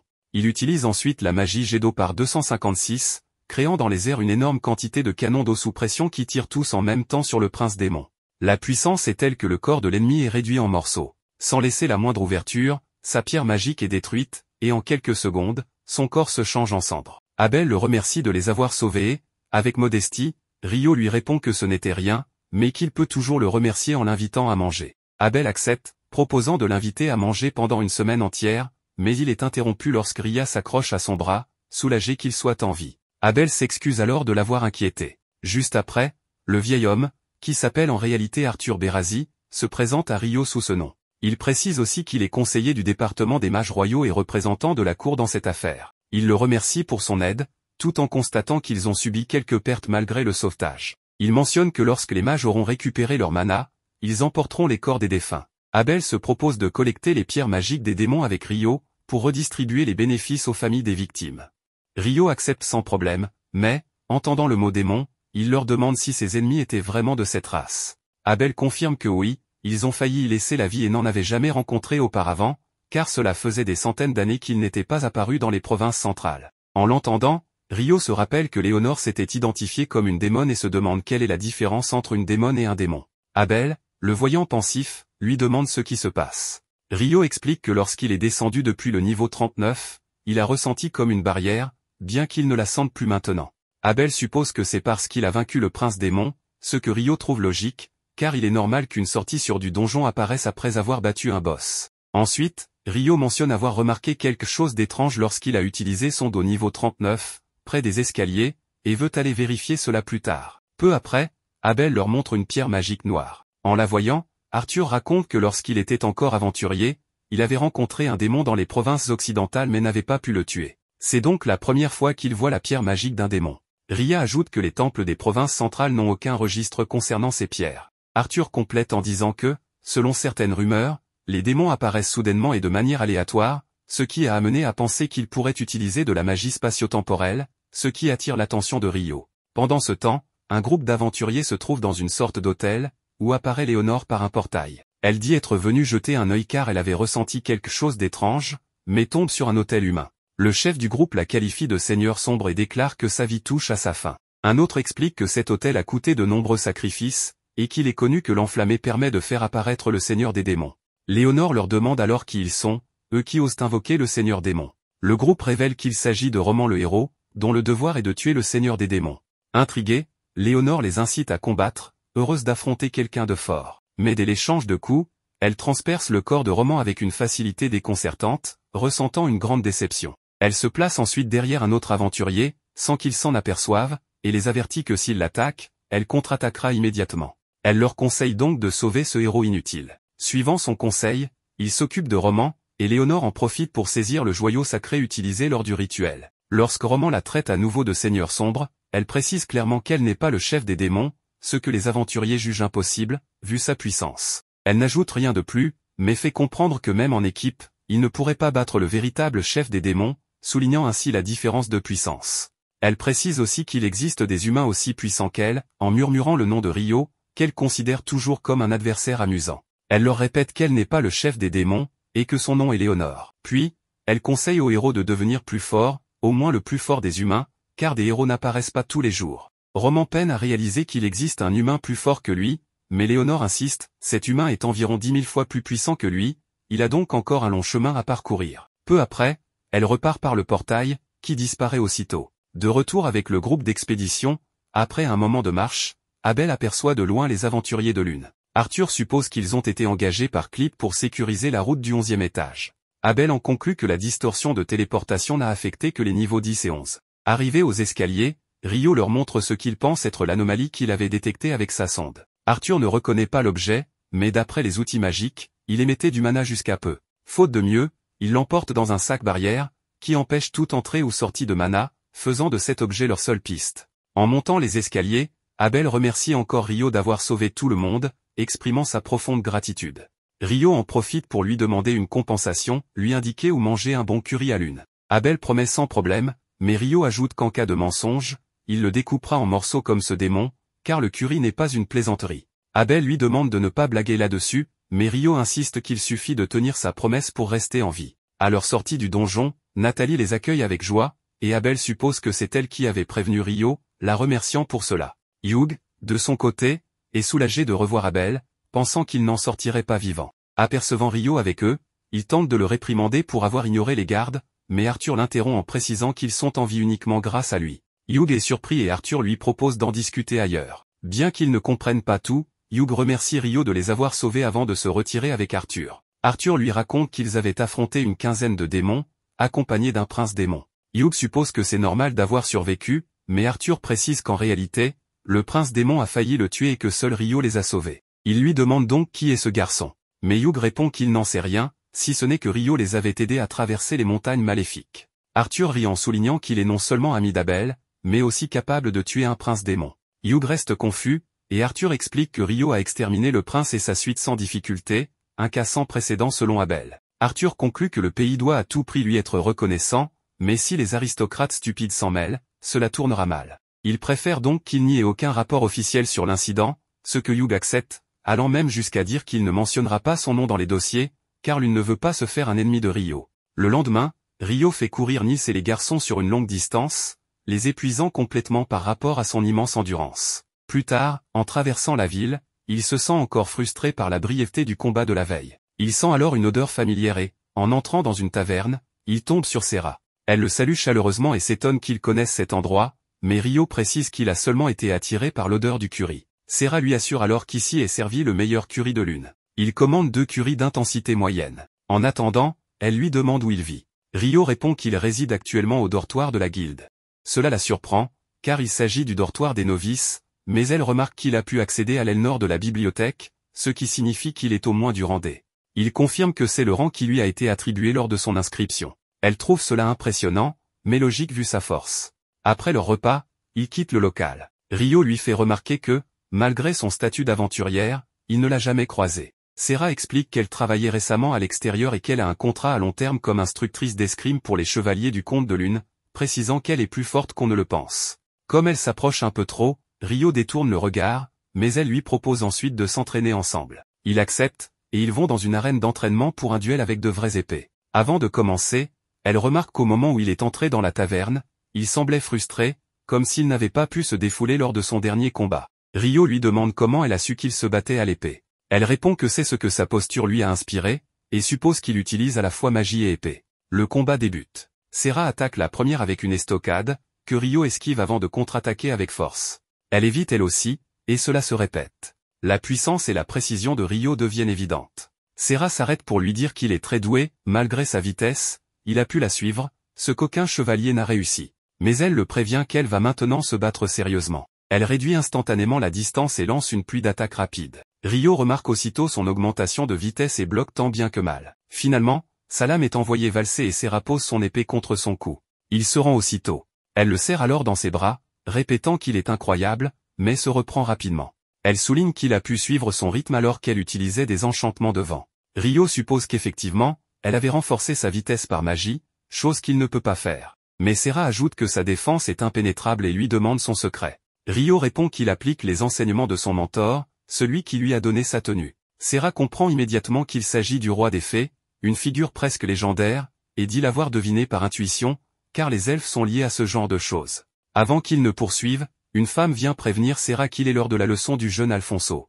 Elle explique à Ryo qu'elle doit aller entraîner le petit-fils du comte. Elle présente Ryo à la jeune Relita comme un aventurier qu'elle apprécie beaucoup, et lui demande de le raccompagner. Relita, un peu nerveuse, accepte et conduit Ryo, se remémorant sans cesse les paroles de Sera. En chemin, Ryo croise Hugh, qui veut lui parler des événements de la veille. Pour plus de discrétion, il l'invite dans sa calèche. Hugh explique qu'il sera bientôt informé de tout par Arthur, mais insiste sur le fait que Ryo ne peut pas ignorer un chevalier lui interdisant l'entrée du donjon. En guise de punition, il veut lui imposer une mission. Comme Ryo n'a accepté aucun travail en dehors du donjon depuis son arrivée, ce sera son châtiment. Ryo accepte sans discuter, trouvant cela léger. Hugh lui confie alors un voyage pour rencontrer des marchands, sa destination étant Whitnash. Plus tard, Nis commente à Ryo qu'il a besoin d'aide pour une certaine affaire. En effet, son village natal à Bali a envoyé une requête et il ne peut pas l'accepter, car elle requiert le niveau approprié. Et bien qu'il ait été promu avec d'autres au niveau E pour avoir aidé lors de la Grande Marée, ce n'est pas suffisant. Il mentionne aussi que cette mission est remplie de gobelins et de squelettes dans la zone, ce qui est une combinaison très étrange, puisqu'ils n'habitent normalement pas les mêmes lieux. En entendant cela, Ryo se met soudain à rire légèrement, ce qui pousse Nils à lui demander ce qui lui arrive. Ryo pense que l'ennemi le plus classique en dehors des gobelins, ce sont bien les squelettes. Pour cette raison, il accepte de les aider avec un regard déterminé et, un peu plus tard, les 4 se réunissent avec Hugh pour discuter des détails. Celui-ci leur indique que la requête provient de Kayladi et Nils lui fait remarquer qu'il le savait déjà, en plus du fait que la requête avait été transmise à l'unité parce qu'il n'avait pas pu l'accomplir. Hugh leur raconte que Kayladi avait envoyé 2 groupes d'aventuriers sur cette mission, le premier était de niveau E et le second de niveau D. Il s'étonne, car il est presque impossible qu'un groupe de niveau D n'ait pas pu vaincre des squelettes et des gobelins. Hugh leur indique que c'est justement là le problème, d'après le rapport du groupe de niveau D, le village les avait rejetés et refusé de collaborer. Nis affirme que son village n'est pas ainsi, car ils sont très amicaux. Après cela, Hugh leur dit qu'il est heureux qu'ils prennent en charge la mission. Après tout, lui aussi vient d'un petit village, mais il leur demande d'être prudents, car le groupe précédent était revenu gravement blessé, ayant affronté plus de 30 squelettes. Cependant, avec un prêtre dans leur équipe, cela devrait être plus facile, sans compter l'aide de Ryo, qui représente à lui seul 99% de la force de l'équipe. Il ajoute toutefois de ne pas prendre ça à la légère. Ensuite, il mentionne qu'il reste encore plusieurs jours avant la mission à Whitnash et demande donc à Rio de s'assurer qu'il revienne sain et sauf, ce que ce dernier accepte sans problème. Avec cela réglé, les quatre commencent leur voyage vers le village à Bali, et à leur arrivée, Rio dit que le trajet fut très court. Nils pense qu'ils ont couru plus vite que d'habitude, puisque normalement, il faut un jour pour atteindre Kailadi. Amon suppose que c'est grâce à l'entraînement qui porte enfin ses fruits. Mais alors qu'ils en parlent, des villageois reconnaissent Nils de loin et le saluent amicalement. Rio conclut donc qu'ils ne l'ont pas chassé du village malgré son statut d'ennemi numéro 1. Nils lui demande pourquoi il pense à cela. Rio explique que Nils a tout l'air d'avoir été le chef des garnements du village et que, généralement, les gens de son genre finissent expulsés et deviennent aventuriers. Nils admet qu'il a effectivement été un peu turbulent dans le passé, mais il minimise l'affaire, car ils doivent aller voir le maire et l'ancienne. Un peu plus tard, Nils rencontre le maire Boulan, qui est très heureux de le revoir. Nils lui rappelle qu'il ne s'est écoulé qu'1 an, mais Boulan remarque qu'il impose davantage et qu'il n'est plus la gêne qu'il était enfant. Les garçons rient en entendant cela, laissant Nils un peu gêné. Ensuite, Boulan leur demande qui ils sont et Nils répond qu'ils sont les membres de son groupe. Une fois installés, il lui explique qu'ils sont venus pour la mission. Boulan trouve judicieux que quelqu'un du village s'en charge, mais Nils lui demande des précisions sur le second groupe, car selon le rapport, le village avait refusé de collaborer. Boulan raconte que tout a commencé lorsque les squelettes commencèrent à apparaître peu à peu dans la forêt de l'Est. Les gobelins, eux, furent vus pour la première fois dans la forêt du Sud, et c'est alors qu'ils demandèrent de les éliminer. Mais le premier groupe mena le combat dans un endroit interdit. Nils suppose qu'ils entrèrent dans les profondeurs de la forêt de l'Est, ce que Boulan confirme, ajoutant qu'ils y versèrent du sang. Pour cette raison, quand le deuxième groupe arriva, certains villageois voulurent les chasser. Comme ils risquaient leur vie, ils n'apprécièrent pas qu'on leur impose où se battre. Malgré cela, dans ce village, depuis des générations, ils évitent cet endroit, donc il n'est pas étonnant qu'ils aient été mal accueillis. Boulan explique que c'est lié aux croyances locales et aux secrets du village, mais il ne peut en dire plus sans l'accord de l'ancienne et du conseil. Le soir, les garçons rencontrent les frères de Nils. L'aîné, Niloï, raconte que lorsqu'il a eu 18 ans, Nils a quitté la maison pour devenir aventurier, car il n'avait jamais eu l'âme d'un fermier et voulait partir dès qu'il deviendrait adulte. Mais leurs parents étant morts avant, il resta pour les élever. Tous pensent que c'est typique de lui, malgré son apparence, il a un grand cœur. Niloï se réjouit qu'il ait de si bons amis et ne pense pas que quelqu'un s'oppose à ce qu'ils accomplissent la mission. En revanche, le dernier groupe avait ignoré les traditions du village et s'était dirigé directement vers la forêt, ce que tout le monde voyait venir. À ce moment, Nils arrive et leur dit que le conseil leur a donné l'autorisation d'accomplir la mission. Ils pensent qu'ils s'occuperont des gobelins le lendemain, puis des squelettes. Il a aussi reçu l'autorisation de leur expliquer les traditions, mais leur demande de garder le secret. Ce village a 2 particularités. La première est que la bête gardienne du village réside dans la forêt de l'Est. Il savait que certains villages en avaient une, mais est quand même surpris que ce soit vrai. Rio, quant à lui, s'enthousiasme en pensant qu'il s'agit sûrement d'une créature possédée par un dieu maléfique et que c'est pour cela qu'elle attaque. Plongé dans ses pensées, il est réprimandé par Nils qui lui reproche de fantasmer encore, mais Rio affirme que ça va et demande quelle est la seconde particularité. Nils explique que c'est le temple, mais que l'ancienne leur en parlera directement le lendemain. Le jour suivant, Boulan les conduit dans la zone où l'on a vu des gobelins. Il leur explique que les enfants avaient l'habitude d'y jouer, mais que ce n'est plus possible à cause du danger. Amon remarque des traces de gobelins et en conclut qu'il y a un repère ou un campement proche. Soudain, Rio se concentre dans une direction et avertit qu'une dizaine de gobelins approchent et arriveront dans une dizaine de minutes. Nils est impressionné mais reste calme et dit qu'ils doivent tous les éliminer sauf un. Rio comprend que c'est pour le suivre jusqu'à la tanière, ce qui devient leur plan. L'escouade se prépare, et Rio accueille les gobelins avec sa magie de l'eau, gelant chacun dès qu'il les touche. Les garçons détruisent ceux qui sont figés, dès qu'il n'en reste plus qu'un, ils le laissent fuir pour le suivre. En quelques minutes, ils trouvent la caverne des gobelins. Sans perdre de temps, Rio s'occupe de ceux à l'entrée et les autres achèvent le travail. Mais aussitôt, ils sentent de lourdes vibrations venant de l'intérieur. Nils avertit qu'une créature imposante approche et demande à Amon de faire attention. Ce qui sort est un général gobelin. À peine l'a-t-il identifié que Nils comprend qu'il n'y a aucun moyen de le vaincre. Mais au moment où le gobelin s'apprête à attaquer, Rio utilise lien de glace pour l'enchaîner de chaînes géantes de glace et le plaquer au sol avec facilité. Nils lui demande alors s'il ne va pas l'achever. Rio répond que si, tout en restant impressionné par ce qu'il vient de voir. Après l'avoir vaincu, ils célèbrent leur victoire et rapportent la pierre magique du général, de grande valeur. En les voyant, Boulan admet qu'ils sont incroyables, aussi impressionnés que Nils. À peine arrivé au village, l'ancienne vient les féliciter pour avoir vaincu les gobelins. Boulan la présente comme la conseillère, Dame Nazu, qu'on appelle aussi l'ancienne. Elle le réprimande pour expliquer quelque chose d'aussi simple et s'excuse auprès des garçons, disant qu'entre Boulan et Nils, le village regorge d'idiots. Puis elle les emmène ailleurs. Là, il remarque une gemme suspendue à son bâton. Ryo pense alors que c'est le moment idéal pour rencontrer la bête gardienne et se montre impatient. En chemin, il demande à Nasu si le symbole de son bâton est un emblème de la déesse Mère Terre. Elle confirme et dit qu'il est un bon prêtre de la lumière pour l'avoir reconnu. Comme Ryo n'y connaît rien, elle explique que la déesse de la lumière et la déesse Mère Terre faisaient autrefois partie du panthéon des sept, mais qu'avec le temps cela a changé. Elle ajoute qu'aujourd'hui, les gens pensent que tous les temples vénèrent la déesse de la lumière, car les 6 autres divinités sont tombées dans l'oubli. Mais dans ce village, on vénère la déesse Mère Terre depuis des générations.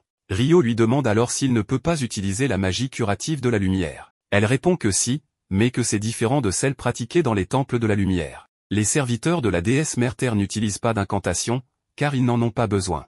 Elle se plaint d'ailleurs que les gens croient toujours que toute magie nécessite des incantations. Arrivée à l'entrée où réside la bête gardienne, Nasu lui parle directement, annonçant qu'elle est venue avec Boulan et les 4 qui ont accepté la mission. Ryo est surexcité à l'idée du combat épique qui approche. Quelques instants plus tard, une bête géante sort de la caverne et les remercie d'être venus. Eto l'identifie comme un fan-rire, tandis que Ryo est déçu, il n'est ni corrompu ni maudit, ce qui signifie qu'il n'aura pas de combat. La bête observe attentivement, identifie un prêtre de la lumière et 2 épéistes, mais lorsqu'elle fixe Ryo, elle voit quelque chose d'étrange.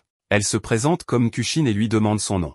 Quand Ryo le lui dit, Nasu est surprise qu'elle se soit présentée, ce qui n'était jamais arrivé. Kushin explique que les humains ont du mal à prononcer son nom, d'où le fait qu'il ne le disait jamais. Mais il aurait été impoli de ne pas se présenter à un mage d'eau comme Ryo. Il ajoute qu'il est apparenté aux êtres féeriques et que la présence de Ryo lui est agréable. Ryo se souvient alors que Sera lui avait dit la même chose, que par nature il plaisait au roi des fées, et se demande s'il a un trait qui plaît aux créatures féeriques. Il remercie Nkushin pour ses paroles. Revenant au sujet principal, la bête leur explique qu'il y a environ 30 ennemis devant le temple et qu'à l'intérieur se trouve un adversaire bien plus puissant, qu'elle retient elle-même. Mais le pouvoir du temple n'est pas suffisant pour le contenir, donc, une fois les 30 ennemis éliminés, elle le libérera. Quand ils arrivent, Eto extermine une grande quantité de squelettes grâce à sa magie de purification. Puis ils ouvrent la porte du temple et découvrent que l'ennemi final est un archisquelette géant. Ryo utilise création de glace pour donner des marteaux de glace au garçon et les avertit qu'il le retiendra quand il sortira, afin qu'il puisse l'achever. Avant de commencer, Ryo envoie un signal à la bête, une comète brillante qui illumine le ciel. Dès que Nkushin libère le monstre, Ryo gèle le sol, le faisant glisser, et les garçons en profitent pour l'attaquer à coups de marteau. Même lorsqu'il se relève, il retombe et se fait de nouveau frapper.